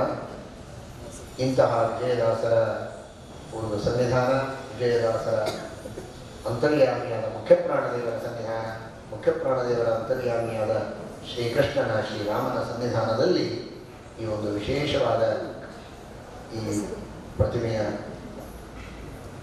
ಒಂದು ಸಾನ್ನಿಧ್ಯದೊಳಗೆ ಅನೇಕ ಭಕ್ತರು ಮಾಡಿದಂತಹ ಸೇವೆ, ವಿಜಯರಾಯರ ಕವಚವನ್ನು ಬರೆದದ್ದು, ಭಜನೆ ಮಾಡಿದ್ದು, ಸ್ಪರ್ಧೆಗಳನ್ನು ಮಾಡಿದ್ದು, ಇದೆಲ್ಲವೂ ಅತ್ಯಂತ ಸ್ತುತ್ಯವಾದ ಕಾರ್ಯ. ಇದರಿಂದ ಹರಿವಾಯುಗಳು ಪ್ರಸನ್ನರಾಗಿ ನಮ್ಮ ಉಪಾಸ್ಯ ಮೂರ್ತಿಗಳಾದ ಶ್ರೀಮನ್ ಮೂಲರಾಮ ದಿಗ್ವಿಜಯರಾಮ ವೇದವ್ಯಾಸ ದೇವರು ಎಲ್ಲರಿಗೂ ಜ್ಞಾನಭಕ್ತಿ ವೈರಾಗ್ಯಾದಿಗಳನ್ನು ಆಯುರಾರೋಗ್ಯಾದಿಗಳನ್ನು ಕೊಡಲಿ.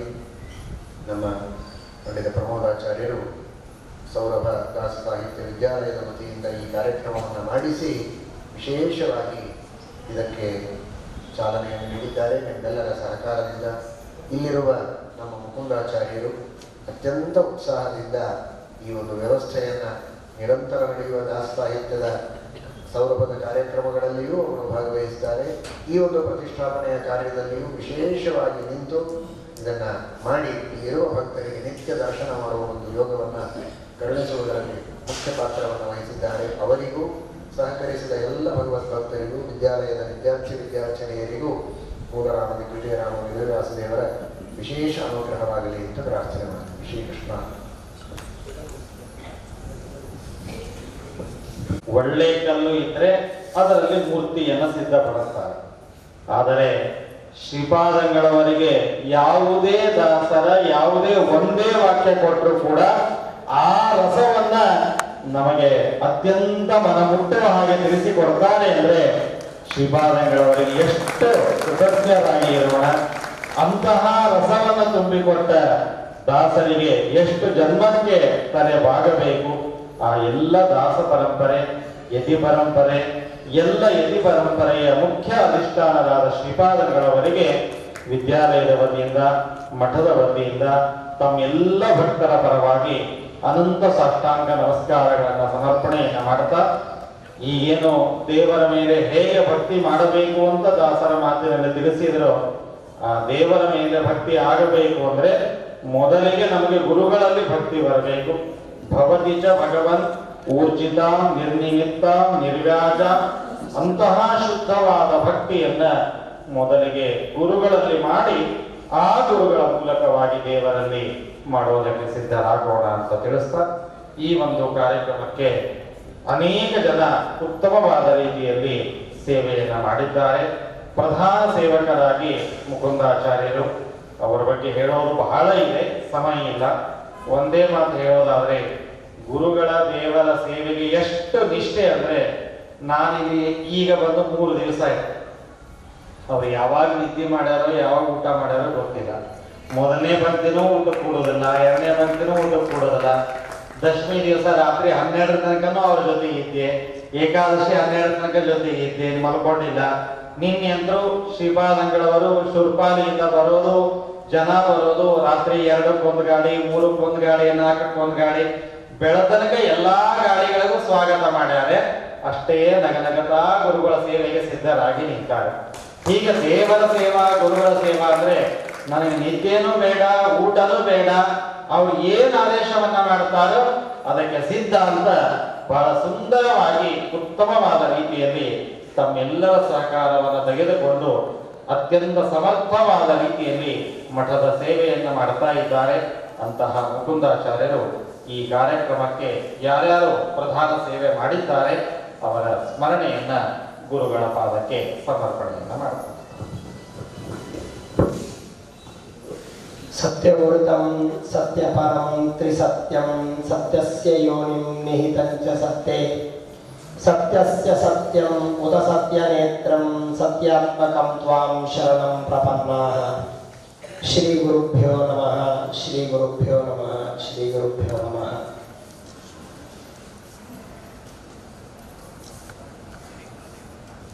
ಎಷ್ಟು ಜನ್ಮದ ಪುಣ್ಯ ಬಂದೊದಗಿತೋ ಅಂತ ದಾಸರಾಯರು ತಿಳಿಸಿದಂತೆ ನಮ್ಮ ಸೌಭಾಗ್ಯ ಇಂತಹ ಜ್ಞಾನಿಗಳ ಮಹಾತ್ಮರ ಸಂಘ ನಮಗೆ ದೊರಕಿದ್ದು ಅತ್ಯಂತ ಪರಮ ಪವಿತ್ರವಾಗಿರ್ತಕ್ಕಂತಹ ಈ ಒಂದು ಸಮಯ. ಜ್ಞಾನಿಗಳ ಮಹಾತ್ಮರ ಸಂಘದಿಂದ ನಮ್ಮ ಸಾಧನೆ ಹೆಚ್ಚಾಗಿ ಮುಕ್ತಿಗೆ ಕಾರಣವಾಗಲಿ ಅನ್ನುವಂತಹ ವಿಚಾರವಾಗಿ ನಾನು ತಿಳಿಸುತ್ತಾ ಒಂದು ವಿಚಾರವನ್ನು ನಾನು ಹೇಳ್ತೇನೆ. ಒಬ್ಬ ಸುಭಾಷಿತಗಾರ ಹೇಳ್ತಾನೆ, ಧನ್ಯಾನಿ ಸ್ಥಳ ವೈಭವಾನಿ ಕತಿಚಿತ್ ವಸ್ತೂನಿ ಅಂತ. ಕೆಲವು ಶ್ರೀಮಠದ ಜಾಗವನ್ನು ಎಲ್ಲ ಭಕ್ತರಿಗಾಗಿ ಕೊಟ್ಟು ಇದೊಂದು ಅಗ್ರಹಾರವಾಗಲಿ, ದ್ವಿಜರಿಗೆ ಅನುಕೂಲವಾಗಲಿ ಅಂತ ಹೇಳಿ ಗುರುಗಳು ಕೊಟ್ಟಿರುವಂತಹ ಉಪಕಾರ, ಆ ಮಹಾಸ್ವಾಮಿಗಳವರ ಕರುಣೆ, ಇವತ್ತಿಗೂ ನಾವು ಅವರನ್ನು ಸ್ಮರಣೆ ಮಾಡಿ ನಾವು ವಾಸ ಮಾಡ್ತಾ ಇದ್ದೇವೆ. ಇದು ನಾವು ಎರಡನೇ ವಿಚಾರವಾಗಿ ತಿಳಿದುಕೊಳ್ತಾ ಹೋದರೆ ಇಲ್ಲಿ ನಿತ್ಯದಲ್ಲಿಯೂ ಪಾರಾಯಣ ನಡೆಯುತ್ತದೆ, ನಿತ್ಯದಲ್ಲಿಯೂ ಜ್ಞಾನ ಕಾರ್ಯ ನಡೆಯುತ್ತದೆ, ನಿತ್ಯದಲ್ಲಿಯೂ ಕೂಡ ಸುಳಾದಿಗಳ ಪಾರಾಯಣ, ಪ್ರವಚನ. ಇದೊಂದು ಅತ್ಯಂತ ಧಾರ್ಮಿಕವಾದಂತಹ ಒಂದು ಕ್ಷೇತ್ರಕ್ಕೆ ಸಮಾನವಾಗಿರುವಂತಹ ಜಾಗ ಇದೆ. ಇಷ್ಟೆಲ್ಲ ಪವಿತ್ರವಾಗಿರುವಂತಹ ಒಂದು ಸ್ಥಾನದಲ್ಲಿ ಒಂದು ನಾನು ಪ್ರತ್ಯಕ್ಷ ಕಂಡಿದ್ದು ಏನು ಅಂದರೆ, ಹುಬ್ಳಿ ಮಧ್ವರಾಯರು ಅಂತ ದಾಸ ಸಾಹಿತ್ಯದಲ್ಲಿ ಮಹಾನುಭಾವರು ಪ್ರತ್ಯಕ್ಷ ಕಂಡಂಥವರು. ಒಂದು ನನ್ನ ಎದುರಿಗೆ ನಡೆದಂತಹ ಘಟನೆ, ಶ್ರೀಪಾದಂಗಳವರ ಕರುಣೆ ಅವರ ಮೇಲೆ ಹೇಗಿತ್ತು, ಅದು ಏನಾಯಿತು ಅಂತ ಹೇಳಿ. ಆಗ ಶ್ರೀಪಾದಂಗಳವರ ಕಿರಿಯ ಪಟ್ಟ ಮಹಾಸ್ವಾಮಿಗಳವರಿದ್ದಾಗ ನಮ್ಮ ಮನೆಗೆ ಮಧ್ಯಾಹ್ನ ಊಟದ ನಂತರದಲ್ಲಿ ಶ್ರೀಪಾದಂಗಳವರು ಬಂದಿದ್ದರು. ಆವಾಗ ಹುಬ್ಳಿ ಮಧ್ವರಾಯರನ್ನು ಕರೆಸಿದರು. ಇಲ್ಲೇ ಇದ್ರು, ಅವರ ಮಗಳ ಮನೆಯಲ್ಲಿ, ಮೊಮ್ಮಗಳ ಮನೆಯಲ್ಲಿ ಇದ್ರು. ಹುಬ್ಳಿ ಮಧ್ವರಾಯರು ಕರೆಸಿದಾಗ ಹುಬ್ಳಿ ಮಧ್ವರಾಯರು ಬಂದು, ಇಲ್ಲ ಸುಳಾದಿಗಳು ಹೇಳಬೇಕು ನೀವು ಅಂತ ಹೇಳಿದಾಗ ಮಧ್ಯಾಹ್ನ 2-2:30 ಸಾಯಂಕಾಲ 5 ಗಂಟೆಯವರೆಗೂ ಅವರಿಂದ ಸುಳಾದಿಯನ್ನು ಕೇಳುವಂತಹದ್ದು, ಅವರ ಬಗ್ಗೆ ಚರ್ಚೆ ಮಾಡುವಂತಹದ್ದು 3 ಗಂಟೆಗಳ ಕಾಲ ಒಂದು ಕಾರ್ಯಕ್ರಮ. ಅಂದ್ರೆ ಆ ಸುಳಾದಿಗಳ ಚಿಂತನೆ ಶ್ರೀಪಾದಂಗಳವರು ಅಷ್ಟು ಇಚ್ಛೆ ಮಾಡಿದರು. ಯಾವಾಗ 30 ವರ್ಷದ ಕೆಳಗಡೆ, 25 ಅಷ್ಟು ವರ್ಷಗಳ ಹಿಂದೆ ಅದರ ಚಿಂತನೆಯನ್ನು ಮಾಡಿ ಗುರುಗಳ ವೈರಾಗ್ಯ ಹೇಗಿತ್ತು ಅಂದ್ರೆ, ಒಂದೇ ಕ್ಷಣದಲ್ಲಿ ಹೇಳ್ತೇನೆ, ಅತಿಶಯೋಕ್ತಿಯಲ್ಲ. ಅವರಿಗೆ ಹೊಚ್ಚಬೇಕಾದರೆ ಶಾಟಿ ಏನೂ ಇದ್ದಿದ್ದಿಲ್ಲ. ತಮ್ಮ ಉತ್ತರೀಯವನ್ನೇ ಅವರ ಮೇಲೆ ಹಾಕಿ ಅವರಿಗೆ ಮಾಡಿರುವಂತಹ ಚಿಕ್ಕ ವಸ್ತ್ರವನ್ನು ಹೆಗಲ ಮೇಲೆ ಹಾಕೊಂಡ್ರು, ತಮ್ಮ ಉತ್ತರೀಯವನ್ನೇ ತೆಗೆದು ಹಚ್ಚಿಬಿಟ್ರು ಅವರಿಗೆ. ಎಂತಹ ಭಾಗ್ಯ! ಅಂತಹ ಹುಬ್ಳಿ ಮಧ್ವರಾಯರು ಅವರ ಮಗಳು ವಿಜಯಲಕ್ಷ್ಮಿ ಮತ್ತು ಅವರ ಗಂಡ ಮತ್ತು ಗೋವರ್ಧನ್ ರಾವ್ ಅವರು ಉತ್ತನೂರಿನ ಗೋವಿಂದರಾಯರ ಮಕ್ಕಳು ಗೋಪಾಲದಾಸರ ಸೇವೆಯನ್ನು ಮಾಡಿದವರು. ಅವರಿಗೆ ಆಜ್ಞೆ ಮಾಡುತ್ತಾರೆ, ನೀವು ಇಲ್ಲಿ ವಿಜಯದಾಸರ ಆರಾಧನೆ ಮಾಡಬೇಕು, ವಿಜಯಪ್ರಭುಗಳ ಆರಾಧನೆ ಮಾಡಬೇಕು, ನಿತ್ಯದಲ್ಲಿ ಸುಳಾದಿಗಳ ಪಾರಾಯಣ ಮಾಡಬೇಕು ಅಂತ. ಈ ವರ್ಷದ ಆರಾಧನೆ ಆಗುವವರೆಗೂ 30 ವರ್ಷಗಳ ಕಾಲ ಆಯಿತು. ಆ 30 ವರ್ಷಗಳ ಕಾಲ ಆದ ಪುಣ್ಯವೋ ಏನೋ ಎನ್ನುವಂತೆ ಇಲ್ಲಿ ವಿಜಯಪ್ರಭುಗಳು ಮೂರ್ತಿವಂತಾಗಿ ಬಂದು ನಿಂತಿದ್ದಾರೆ. ಅದು ಆ ಹಿರಿಯರು ಮತ್ತು ಗುರುಗಳು, ಆ ವಿಜಯಪ್ರಭುಗಳ ಒಂದು ವಿಶೇಷತೆ. ಅದು ಆ ಕಾರುಣ್ಯ. ನಮ್ಮ ಸತ್ಯನಾಥ ಅಗ್ರಹಾರಕ್ಕೆ ಗುರುಗಳು ಕೊಟ್ಟಂತ ಅಷ್ಟೇ ಅಲ್ಲ, ಆ ಸುಳಾದಿಗಳು ಪಾರಾಯಣ ಸುಳಾದಿ ಸಂಘ ಅಂತ ಮಾಡಿಕೊಂಡು ಸಾಯಂಕಾಲ 5ರಿಂದ 6 ಗಂಟೆ ಪ್ರತಿನಿತ್ಯ ಬಂದು ಇಲ್ಲಿ ಮಾತೆಯರು ಸುಳಾದಿ ಪಾರಾಯಣವನ್ನು ಮಾಡ್ತಾರೆ. ಆ ಪಾರಾಯಣ ಮಾಡಿದ ಪುಣ್ಯ, ಆರಾಧನೆ ಮಾಡಿದ ಪುಣ್ಯ, ಅನ್ನದಾನ ಮಾಡಿದ ಪುಣ್ಯ ಇವತ್ತು ನಮಗೆ ಕಾಣಿಸುವಂತಾಗ್ತಾ ಇದೆ. ಅಂತಹ ಈ ಒಂದು ಸಂದರ್ಭದಲ್ಲಿ 5ನೇ ವರ್ಷದ ವಾರ್ಷಿಕೋತ್ಸವ ಮಾಡಿದೆವು. ಅವಾಗ ಶ್ರೀಪಾದಂಗಳವರಲ್ಲಿ ಪ್ರಮೋದಾಚಾರ್ಯರು ಕೇಳಿಕೊಂಡು ಇಲ್ಲಿ ಒಂದು ವಿಜಯದಾಸರ ಮೂರ್ತಿ ಸ್ಥಾಪನೆ ಮಾಡಬೇಕು ಅಂತ ಕೇಳಿಕೊಂಡಾಗ ಶ್ರೀಪಾದಂಗಳವರ ಅನುಗ್ರಹ ಮಂತ್ರಾಕ್ಷತೆಯ ಪ್ರಭಾವದಿಂದ ಇವತ್ತು ವಿಜಯರಾಯರು, ಪಕ್ಕದಲ್ಲಿ ಗೋಪಾಲಕೃಷ್ಣ. ಯಾಕಂದ್ರೆ ವಿಜಯರಾಯರ ಆರಾಧ್ಯ ದೈವ ಅವರು. ವಿಜಯರಾಯರಿಗೆ ಭೂಮಿಯಲ್ಲಿ ಸಿಕ್ಕಂತಹ ಗೋಪಾಲಕೃಷ್ಣ ಇಂದಿರಾಪತಿ ಇವರ ಮುಂದೆ ಕುಣಿವನು, ಇವರ ಅಂದವಚನವ ನಿಜಕ್ಕೆ ತಂದು ತೋರ್ಪನು ಎನ್ನುವಂತೆ ಆ ಒಂದು ಇಂದಿರಾಪತಿ ಆ ಪರಮಾತ್ಮ ಕೃಷ್ಣನನ್ನು ಅವರು ಒಲಿಸಿಕೊಂಡಿದ್ದರಿಂದ ಗೋಪಾಲಕೃಷ್ಣ ಹಾಗೂ ವಿಜಯರಾಯನ ದಿವ್ಯ ಸನ್ನಿಧಾನ ಇಲ್ಲಿ ಬರ್ತಕ್ಕಂತಹದ್ದಾಗ್ತಾ ಇದೆ. ಇಂತಹ ಈ ಒಂದು ಪವಿತ್ರವಾದಂತಹ ಸ್ಥಾನವಾಗಿ ಸೌರಭದಾಸ ಸಾಹಿತ್ಯ ವಿದ್ಯಾಲಯದ ವತಿಯಿಂದ ಶ್ರೀಪಾದಂಗಳವರ ದಿವ್ಯ ಅಧ್ಯಕ್ಷತೆಯಲ್ಲಿ ಈ 2 ವಿಗ್ರಹಗಳು ಲೋಕಾರ್ಪಣೆಯಾಗಿರುವಂತಹದ್ದು ನಮ್ಮ ಒಂದು ರಾಯಚೂರಿನ ಹರಿದಾಸರ ನಾಡಿನ ಸೌಭಾಗ್ಯ. ಇದು ಭಾಗ್ಯ, ಇದು ಭಾಗ್ಯ, ಇದು ಭಾಗ್ಯವಾಗಿದೆ. ಇಂತಹ ಈ ಒಂದು ಪವಿತ್ರವಾದಂತಹ ಈ ಕಾರ್ಯದಲ್ಲಿ ಅನೇಕರು ಭಾಗಿಗಳಾಗಿದ್ದಾರೆ. ಅವರು ಶ್ರೀಮತಿ ವಿಜಯಲಕ್ಷ್ಮಿ ಗೋವರ್ಧನ್ ರಾವ್ ಅವರು ಶ್ರೀಪಾದಂಗಳವರಿಂದ ಅಲ್ಲೇ ಎದ್ದು ನಿಂತು ಪ್ರಾರ್ಥನೆಯನ್ನು ಮಾಡಿಕೊಂಡು ಅವರು ವಿಶೇಷವಾಗಿ ಗೋವರ್ಧನ್ ರಾವ್ ಇರಬೇಕಾಗಿತ್ತು, ಅನಿವಾರ್ಯ ಕಾರಣಗಳಿಂದ ಅವರು ಬರಲಿಕ್ಕಾಗಿಲ್ಲ. ಆದ್ದರಿಂದ ಅವರು ಕಾರ್ಯಕ್ರಮವನ್ನು ಮಾಡಿಕೊಂಡು ಬಂದಿದ್ದಾರೆ, ಸಂಘಟನೆ ಮಾಡಿದ್ದಾರೆ, ಮಕ್ಕಳಿಗೆ ಸುಳಾದಿ ಪಾರಾಯಣಗಳನ್ನು ಕೂಡ ಹೇಳ್ತಾರೆ, ಇಲ್ಲಿ ಭಜನಾ ಮಂಡಳಿಗಳನ್ನು ಮಾಡಿಸ್ತಾರೆ. ಹೀಗೆಲ್ಲ ಅವರು ವಿಶೇಷವಾಗಿ ತಾವು ಅನುಗ್ರಹವನ್ನು ಪಡಿತಾ ಇದ್ದಾರೆ. ಈ ಒಂದು ವಿಶೇಷತೆಗೆ ಅಲ್ಲಿ ನಾವು ಅವರಿಗೆ ಅನಂತಾನಂತ ಧನ್ಯವಾದಗಳನ್ನು ಸಮರ್ಪಣೆ ಮಾಡ್ತೇವೆ. ಇನ್ನೊಂದು, ಈ ವಿಜಯರಾಯರನ್ನು ತಂದು ಇಲ್ಲಿ ಇಟ್ಟಾಗ ಹೇಗಿಡಬೇಕು, ಮೂರ್ತಿ ವಜ್ಜೆ ಇಲ್ಲಿ ಏನಾಗಬೇಕು ಅಂದಾಗ ನಮ್ಮ ಆತ್ಮೀಯರೇ ಆಗಿರುವಂತಹ ಟಿ ರಮೇಶ್ ಇಂಜಿನಿಯರ್ ಅವರು ಆಚಾರ್ಯ ನೀವು ಏನು ಚಿಂತೆ ಮಾಡಬೇಡ್ರಿ, ವಿಜಯರಾಯರು ಇಲ್ಲಿ ಬರಲಿ, ಅದಕ್ಕೆ ತಕ್ಕಂತೆ ವ್ಯವಸ್ಥೆಯನ್ನು ಮಾಡ್ತೇವೆ ಅಂತ ಹೇಳಿ ಅವರು ಸ್ವತಃ ಮುತುವರ್ಜಿಯನ್ನು ವಹಿಸಿ, ಯಾಕಂದ್ರೆ ಅದು ಅತಿಮಾನುಷ ಕೃತ್ಯ, ಕ್ರೇನ್ ಹಿಡಬೇಕು, ಎತ್ತಬೇಕು, ಮನುಷ್ಯನಿಂದ ಅಲ್ಲಾಡಿಸಬೇಕು ಆಗುವುದಿಲ್ಲ.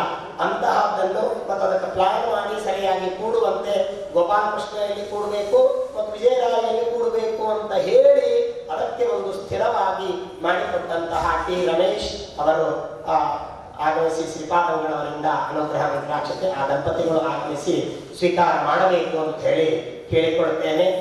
ಇನ್ನೊಬ್ಬ ವಿಶ್ವಕರ್ಮ ಶಿಲ್ಪಿ ರಾಜಗೋಪಾಲ್ ಅವರ ಬಗ್ಗೆ ಹೇಳಬೇಕು ಅಂದ್ರೆ ಬಹಳ ಸಂತೋಷ ಅನಿಸ್ತದೆ. ದಯವಿಟ್ಟು ಅವರ ಕುಟುಂಬದವರು ಕೂಡ ಮುಂದುಗಡೆ ಬರಬೇಕು. ಇವತ್ತೇನು ನೀವು ಕುಳಿತುಕೊಂಡಿದ್ದೀರೋ, ಈ ವೇದಿಕೆಯನ್ನು ನೀವು ನೋಡ್ತಾ ಇದ್ದೀರೋ, ಅದು ಅವರು ನಮಗೆ ಮಾಡಿಕೊಟ್ಟಿರ್ತಕ್ಕಂತಹದ್ದು. ಅವರ ಒಂದು ಇಂಜಿನಿಯರ್ ಅಲ್ಲಿ ಅವರು ತಾವು ಅಷ್ಟೇ ಅಲ್ಲ, ಅದು ವಿಜಯರಾಯರು ಗೋಪಾಲದಾಸರು ಒಂದು ಹಂತದಲ್ಲಿ ನಿರ್ಮಾಣವಾದ ಮೇಲೆ ಅವರಂದರು ಈ ಗೋವರ್ಧನ ಗಿರಿಯ ಆಕೃತಿಯನ್ನು ತಂದು ಅದನ್ನು ಮಾಡೋಣ ಅಂತ ಹೇಳಿ ಮುತುವರ್ಜಿ ವಹಿಸಿ ವಿಜಯರಾಯರು ಮತ್ತು ಯಾವ ಗೋಪಾಲಕೃಷ್ಣನನ್ನು ಗೋವರ್ಧನ ಗಿರಿಯ ಮೇಲೆ ಕೂಡಿಸುವಂತೆ ಅವರ ಯೋಜನೆಯನ್ನು ಹಾಕಿದ್ದು ಅದು ಯಶಸ್ವಿಯಾಗಿ ನೆರವೇರಿಸಿಕೊಟ್ಟಿರ್ತಕ್ಕಂತಹದ್ದು ರಾಜಗೋಪಾಲ್ ದಂಪತಿಗಳು ಅವರ ಕುಟುಂಬದವರು ಬಂದು ಶ್ರೀಪಾದಂಗಳವರಿಂದ ಮಂತ್ರಾಕ್ಷತೆಯನ್ನು ಸ್ವೀಕಾರ ಮಾಡಬೇಕು.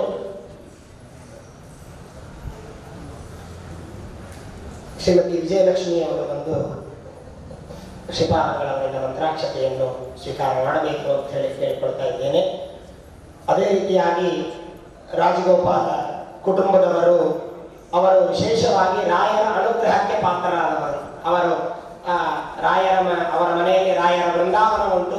ರಾಯರ ಸೇವೆಯನ್ನು ಮಾಡುವಂತಹ ಇವರು ಗುರುಗಳ ಅನುಗ್ರಹಕ್ಕೆ ವಿಶೇಷವಾಗಿ ಪಾತ್ರರಾಗಲಿ ಅಂತ ಅವರಿಗೆ ಶ್ರೀಪಾದಂಗಳವರು ಫಲಮಂತ್ರಾಕ್ಷತೆಯನ್ನು ಕೊಡಬೇಕು.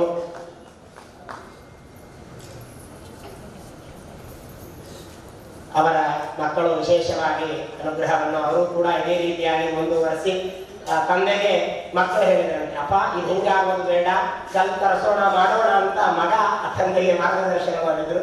ಅದೇ ರೀತಿಯಾಗಿ ಅದು ನೆರವೇರತಕ್ಕಂತಹದ್ದಾಯಿತು ಅಂತ ಈ ಸಂದರ್ಭದಲ್ಲಿ ಇನ್ನೊಂದು ವಿಜಯರಾಯರ ಮಹಿಮೆಯನ್ನು ಒಂದು ಹೇಳಲಿಕ್ಕೆ ಇಚ್ಛೆ ಮಾಡುತ್ತೇನೆ.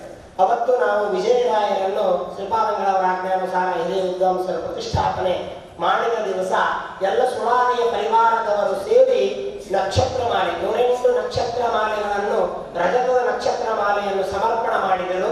ಇವತ್ತು ಲೋಕಾರ್ಪಣೆಯ ಸಂದರ್ಭದಲ್ಲಿ ಲಕ್ಷ್ಮೀಕಾಂತ್ ಆಶ್ರಮದಿಂದ ಅವರು ವಿಜಯರಾಯರಿಗೆ ಸುವರ್ಣದ ಕಣ್ಣುಗಳನ್ನು ಸಮರ್ಪಣೆ ಮಾಡ್ತಾ ಇದ್ದಾರೆ. ಅಂದರೆ ಗುರುಗಳು ಆ ಸುವರ್ಣದ ಕಣ್ಣಿನಿಂದ ಆಯತಾಭ್ಯಾಂ ವಿಶಾಲಾಭ್ಯಾಂ ಶೀತಲಾಭ್ಯಾಂ ಕೃಪಾನಿದೆ ಅಂತ ಹೇಳಿದಂತೆ ಆ ಸುವರ್ಣದ ಕಣ್ಣುಗಳಿಂದ ಆ ವಿಜಯರಾಯರ ನೋಡಲಿ ಅಂತ. ಆದರೆ ವಿಜಯರಾಯರು ಹಾಗೆ ಕಣ್ಣುಗಳನ್ನು ಹಚ್ಕೊಳ್ಳೋದಿಲ್ಲ, ಅದು ರಾಮದೇವರ ಪಾದಕ್ಕೆ ಸಮರ್ಪಿತವಾಗಿ ಕನಕಾಭಿಷೇಕ ಆದಾಗ ಅದು ವಿಜಯರಾಯರು ತಾವು ಸ್ವೀಕಾರ ಮಾಡ್ತಾರೆ. ಅವರು ಆ ಬಂಗಾರದ ಸುವರ್ಣದ ಕಣ್ಣುಗಳನ್ನು ರಾಮದೇವರಿಗೆ ಸಮರ್ಪಿಸಿ ನಂತರದಲ್ಲಿ ವಿಜಯದಾಸರಿಗೆ ಸಮರ್ಪಣವನ್ನು ಮಾಡ್ತಾ ಇದ್ದಾರೆ. ದೊಡ್ಡ ಭಾಗ್ಯ ಇದು ದೊಡ್ಡ ಭಾಗ್ಯ ಅವರಿಗೆ ಸಿಕ್ಕಂತಹ ಲಕ್ಷ್ಮೀಕಾಂತ ಆಶ್ರಿತವರು ರಾಮದೇವರಿಗೆ ಮೊದಲಿಗೆ ಅದನ್ನು ಸಮರ್ಪಿಸಿ ನಂತರದಲ್ಲಿ ವಿಜಯರಾಯರಿಗೆ ಅದನ್ನು ಸಮರ್ಪಣೆ ಮಾಡೋಣ. ಆವಾಗ ವಿಜಯದಾಸರು ಅದನ್ನು ಸ್ವೀಕಾರ ಮಾಡುತ್ತಾರೆ. ರಾಮದೇವರ ನಿರ್ಮಾಲ್ಯ ಅಂತ ಅದನ್ನು ಸ್ವೀಕಾರ ಮಾಡುತ್ತಾರೆ. ಇನ್ನು ನಿನ್ನೆಯ ದಿವಸ ನಡೆದಂತಹ ಕಾರ್ಯಕ್ರಮ ದಶಕಂಠ ಗಾನ ನಾದ ನಿನಾದ ಅನ್ನುವಂತಹ ಕಾರ್ಯಕ್ರಮ, ಅದು ಅತ್ಯದ್ಭುತವಾದಂತಹ ಕಾರ್ಯಕ್ರಮ. ಒಂದೇ ಒಂದು ವಿಷಯದಲ್ಲಿ ಹೇಳಬೇಕು ಅಂದರೆ, ರಾಯಚೂರಿನ ಇತಿಹಾಸದಲ್ಲಿ 10 ಜನ ಕಲಾವಿದರು ಏಕಕಾಲದಲ್ಲಿ ಮಾಡಿದಂತಹ ಒಂದು ಕಾರ್ಯಕ್ರಮ.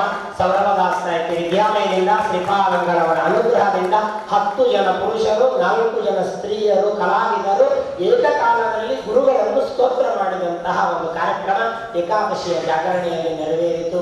ಅವರಿಗೆ ಅವತ್ತು ಮಂತ್ರಾಕ್ಷತೆ ಏಕಾದಶಿ ಆದ್ದರಿಂದ ಮಂತ್ರಾಕ್ಷತೆ ಕೊಡಲಿಕ್ಕೆ ಆಗಿದ್ದಿಲ್ಲ. ಅವರು ಆಗಮಿಸಿದ್ದಾರೆ. ಅವರು ಬಂದು ಶ್ರೀಪಾದಂಗಳವರಿಂದ ಮಂತ್ರಾಕ್ಷತೆಯನ್ನು ಸ್ವೀಕಾರ ಮಾಡಬೇಕು ಅಂತ ಹೇಳಿ ಕೇಳ್ಕೊಳ್ತಾ ಇದ್ದೇನೆ. ಗುಂಡಾಚಾರ್ಯ ಅವರು ವಿಶೇಷವಾಗಿ ರಾಯರ ಗುರುಗಳ ಸೇವೆಯನ್ನು ಮಾಡ್ತಾ ಇದ್ದಾರೆ. ಪ್ರತಿನಿತ್ಯ ಪ್ರತಿ ಜಾಗರಣೆಯನ್ನು ಮಾಡಿಸಿ ತಾವು ಮಾಡ್ತಾ ಇದ್ದಾರೆ. ಅವರಿಗೆ ಗುರುಗಳು ವಿಶೇಷವಾದ ಮಂತ್ರಾಕ್ಷತೆಯನ್ನು ಕೊಡಬೇಕು ಅಂತ ಕೇಳ್ತಾ ಇದ್ದೇನೆ. ಅದೇ ರೀತಿಯಾಗಿ ಜಯಸಿಂಹ ಬೆರೂರು ಇವರು ಕೂಡ ವಿಶ್ವಕರ್ಮರೇ. ಮಠದ ಎಲ್ಲ ಸೇವೆಯನ್ನು ಮಾಡುತ್ತಾ ಅನೇಕ ಸೇವೆಗಳಲ್ಲಿ ಮತ್ತು ಸಂಗೀತದಲ್ಲಿಯೂ ಕೂಡ ವಿಶೇಷ ಸೇವೆಯನ್ನು ಸಲ್ಲಿಸ್ತಾ ಇದ್ದಾರೆ ಅವರಿಗೆ. ಹಾಗೂ ವೆಂಕಟೇಶ್ವರಪ್ಪ ಅವರು ರಾಘವೇಂದ್ರ ಸ್ವಾಮಿಗಳವರ ನುಡಿಯ ಅರ್ಚಕರಾಗಿ, ವರಪ್ಪ ಎನ್ನುವಂತಹ ಮನೆತನದಲ್ಲಿ ಅರ್ಚಕರಾಗಿ ಮತ್ತು ವೈದಿಕ ವೃತ್ತಿಯಲ್ಲಿದ್ದು ಸೇವೆಯನ್ನು ಸಲ್ಲಿಸ್ತಾ ಇರುವಂತಹ ಅವರಿಗೆ ಗುರುಗಳು ವಿಶೇಷವಾಗಿ ಅನುಗ್ರಹವನ್ನು ಮಾಡಬೇಕು.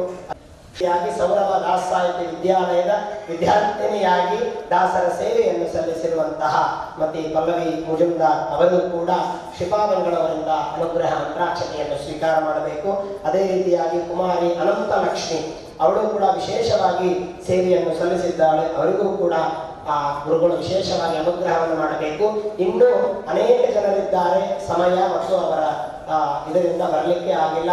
ಶ್ರೀಯುತ ರಾಘವೇಂದ್ರ CN ಅವರು, ಆಮೇಲೆ ವೇಣುಗೋಪಾಲ್ ಅವರಪ್ಪ ಮತ್ತು ಅಚ್ಯುತ ಮತ್ತು ಕುಮಾರಿ ಸಮೃದ್ಧಿ ಮತ್ತು ಪದ್ಮಶ್ರೀ ಮತ್ತು ಈ ರೀತಿಯಾಗಿ ಮತ್ತು ಸಹಕಲಾವಿದ ಅವರಿಗೆ ತಬಲಾದಲ್ಲಿ ಗೋಪಾಲ ಗುಡಿಬಂಡಿ ಮತ್ತು ಹಾರ್ಮೋನಿಯಂನಲ್ಲಿ ಅವರಿಗೆ ಶ್ರೀಪಾದ್ ದಾಸ್ ಅವರು ಅಲ್ಲಿ ವಿಶೇಷವಾಗಿ ಅವರಿಗೆ ಸಾಥನ್ನು ನೀಡಿ ರಾಯಚೂರಿನ ಇತಿಹಾಸದಲ್ಲೇ ಮೊದಲ ಬಾರಿಗೆ ಈ ಒಂದು ಕಾರ್ಯಕ್ರಮಕ್ಕೆ ಎಲ್ಲರೂ ಕೂಡ ಸಾಕ್ಷಿಗಳಾಗಿ ಇರತಕ್ಕಂಥವರಾಗ್ತಾ ಇದ್ದಾರೆ. ಅವರೆಲ್ಲರಿಗೂ ಕೂಡ ಹರಿವಾಯು ಗುರುಗಳು ವಿಶೇಷವಾಗಿ ಅನುಗ್ರಹ ಮಾಡಲಿ ಅಂತ. ಇನ್ನೊಬ್ಬರನ್ನು ಮರೆತು ಬಿಟ್ಟೆವು. ಕೃಷ್ಣನ ಪ್ರತಿಮೆಯನ್ನು ನಮಗೆ ದಾನ ಮಾಡಿಕೊಟ್ಟಂಥವರು ಕೊಳ್ಳಿ ಕುಟುಂಬದವರು. ಅಂತಹ ಅವರು ಕೂಡ ಕೃಷ್ಣನ ಪ್ರತಿಮೆ ರಾಮಚಂದ್ರ ಕೊಳ್ಳಿಯವರು ವಿಜಯನಗರ ಪ್ರತಿಮೆ ಆಯಿತು. ಕೃಷ್ಣನ ಪ್ರತಿಮೆಯ ಸೇವೆಯನ್ನು ಸಂಪೂರ್ಣವಾದ ಸೇವೆಯನ್ನು ಮಾಡಿ ಅದು ವಿಶೇಷವಾಗಿ ಗುರುಗಳಿಗೆ ಸಮರ್ಪಣೆ ಮಾಡಿದ್ದಾರೆ. ಅವರ ಕುಟುಂಬದವರು, ಅವರು ಕೊಳ್ಳಿ ರಾಮಚಂದ್ರ ಕುಟುಂಬದವರು ಆಗಮಿಸಿ ಗುರುಗಳಿಂದ ಫಲಮಂತ್ರಾಕ್ಷತೆಯನ್ನು ಸ್ವೀಕಾರ ಮಾಡಬೇಕು ಅಂತ ಹೇಳಿ ಕೇಳಿಕೊಳ್ತಾ ಇದ್ದೇನೆ. ಕೃಷ್ಣನ ವಿಗ್ರಹದ ಸೇವೆಯನ್ನು ಅದಕ್ಕೆ ತಕ್ಕಂತಹ ವೆಚ್ಚವನ್ನು ಕೊಟ್ಟು ವಿಶೇಷವಾಗಿ ಸನ್ನಿಧಾನ ತರಲಿಕ್ಕೆ ಕಾರಣರಾಗಿದ್ದಾರೆ. ಅವರಿಗೆ ಹರಿವಾಯು ಗುರುಗಳು ವಿಶೇಷವಾಗಿ ಅನುಗ್ರಹ ಮಾಡಲಿ ಅಂತ ಈ ಸಂದರ್ಭದಲ್ಲಿ ತಿಳಿಸ್ತಾ, ಅದೇ ರೀತಿಯಾಗಿ ಅನೇಕ ಜನ ಇಲ್ಲಿ ಆಗಮಿಸಿರುವಂತಹ ವಿದ್ವಾಂಸರು ಮತ್ತು ಒಂದು ಧಾತ್ರಿ ಹೋಮವನ್ನು ನೆರವೇರಿಸಿರುವಂತಹ ಯಾವ ಪುರೋಹಿತ ವೃಂದದವರು ಹಾಗೂ ಶ್ರೀಮಠದ ಸಿಬ್ಬಂದಿ ಎಲ್ಲರೂ ಕೂಡ ಇಲ್ಲಿ ವಿಶೇಷವಾಗಿ ಅವರ ಸೇವೆಯನ್ನು ಸಲ್ಲಿಸಿದ್ದಾರೆ. ಅವರಿಗೆ ಶ್ರೀಪಾದಂಗಳವರು ಇನ್ನೂ ವಿಶೇಷವಾಗಿ ಮುಂದಿನ ದಿನಗಳಲ್ಲಿ ಅವರಿಗೆ ಅನುಗ್ರಹವನ್ನು ಮಾಡುತ್ತಾರೆ ಅಂತನ್ನುವಂತಹ ವಿಚಾರವನ್ನು ಕೂಡ ಈ ಸಂದರ್ಭದಲ್ಲಿ ತಿಳಿಸಿ, ಇನ್ನೊಂದು ಸಭಾಮುಖವಾಗಿ ತಿಳಿಸುವ ವಿಚಾರವೇನೆಂದರೆ 21ನೇ ತಾರೀಕಿನಿಂದ 28ನೇ ತಾರೀಕಿನ ಪರ್ಯಂತ 8 ದಿವಸಗಳ ಕಾಲ ಶ್ರೀಪಾದಂಗಳವರ ದಿಗ್ವಿಜಯ ಅದು ನಮ್ಮ ರಾಯಚೂರಿಗೆ ಸಿಕ್ಕಂತಹ ದೊಡ್ಡ ಭಾಗ್ಯ. ಚಾತುರ್ಮಾಸ್ಯದ 2006ರ ನಂತರದಲ್ಲಿ 8 ದಿವಸಗಳ ಕಾಲ ನಮಗೆ ಗುರುಗಳ ಅಮೃತೋಪದೇಶ ಸಿಗುವಂತಹ ದೊಡ್ಡ ಭಾಗ್ಯ ಅದು ನಮ್ಮದಾಗಿದೆ. ಪ್ರತಿನಿತ್ಯ ಅನೇಕ ಬಡಾವಣೆಗಳಲ್ಲಿ ದೇವಸ್ಥಾನಗಳಲ್ಲಿ ಸಾಮೂಹಿಕವಾದಂತಹ ಪೂಜೆ ಇರ್ತದೆ. ಸಾಯಂಕಾಲದ ಪ್ರವಚನ ಕರ್ನಾಟಕ ಸಂಘದಲ್ಲಿ ಇರ್ತಕ್ಕಂತಹದ್ದಾಗ್ತದೆ. ಅದನ್ನು ಮತ್ತೆ ನಿಮಗೆ ಅನೇಕ ಮಾಧ್ಯಮಗಳ ಮುಖಾಂತರ ತಿಳಿಸುತ್ತದೆ. ಇಂತಹ ಒಂದು ವಿಚಾರ ಶ್ರೀಪಾದಂಗಳವರಿಗೆ ಮುಂದೆ ಮಾಡುವಂತಹ ಪೂಜೆ ಸಲ್ಲಿಸುವಂತಹ ಭಕ್ತಾದಿಗಳು ಅವರಿಗೆ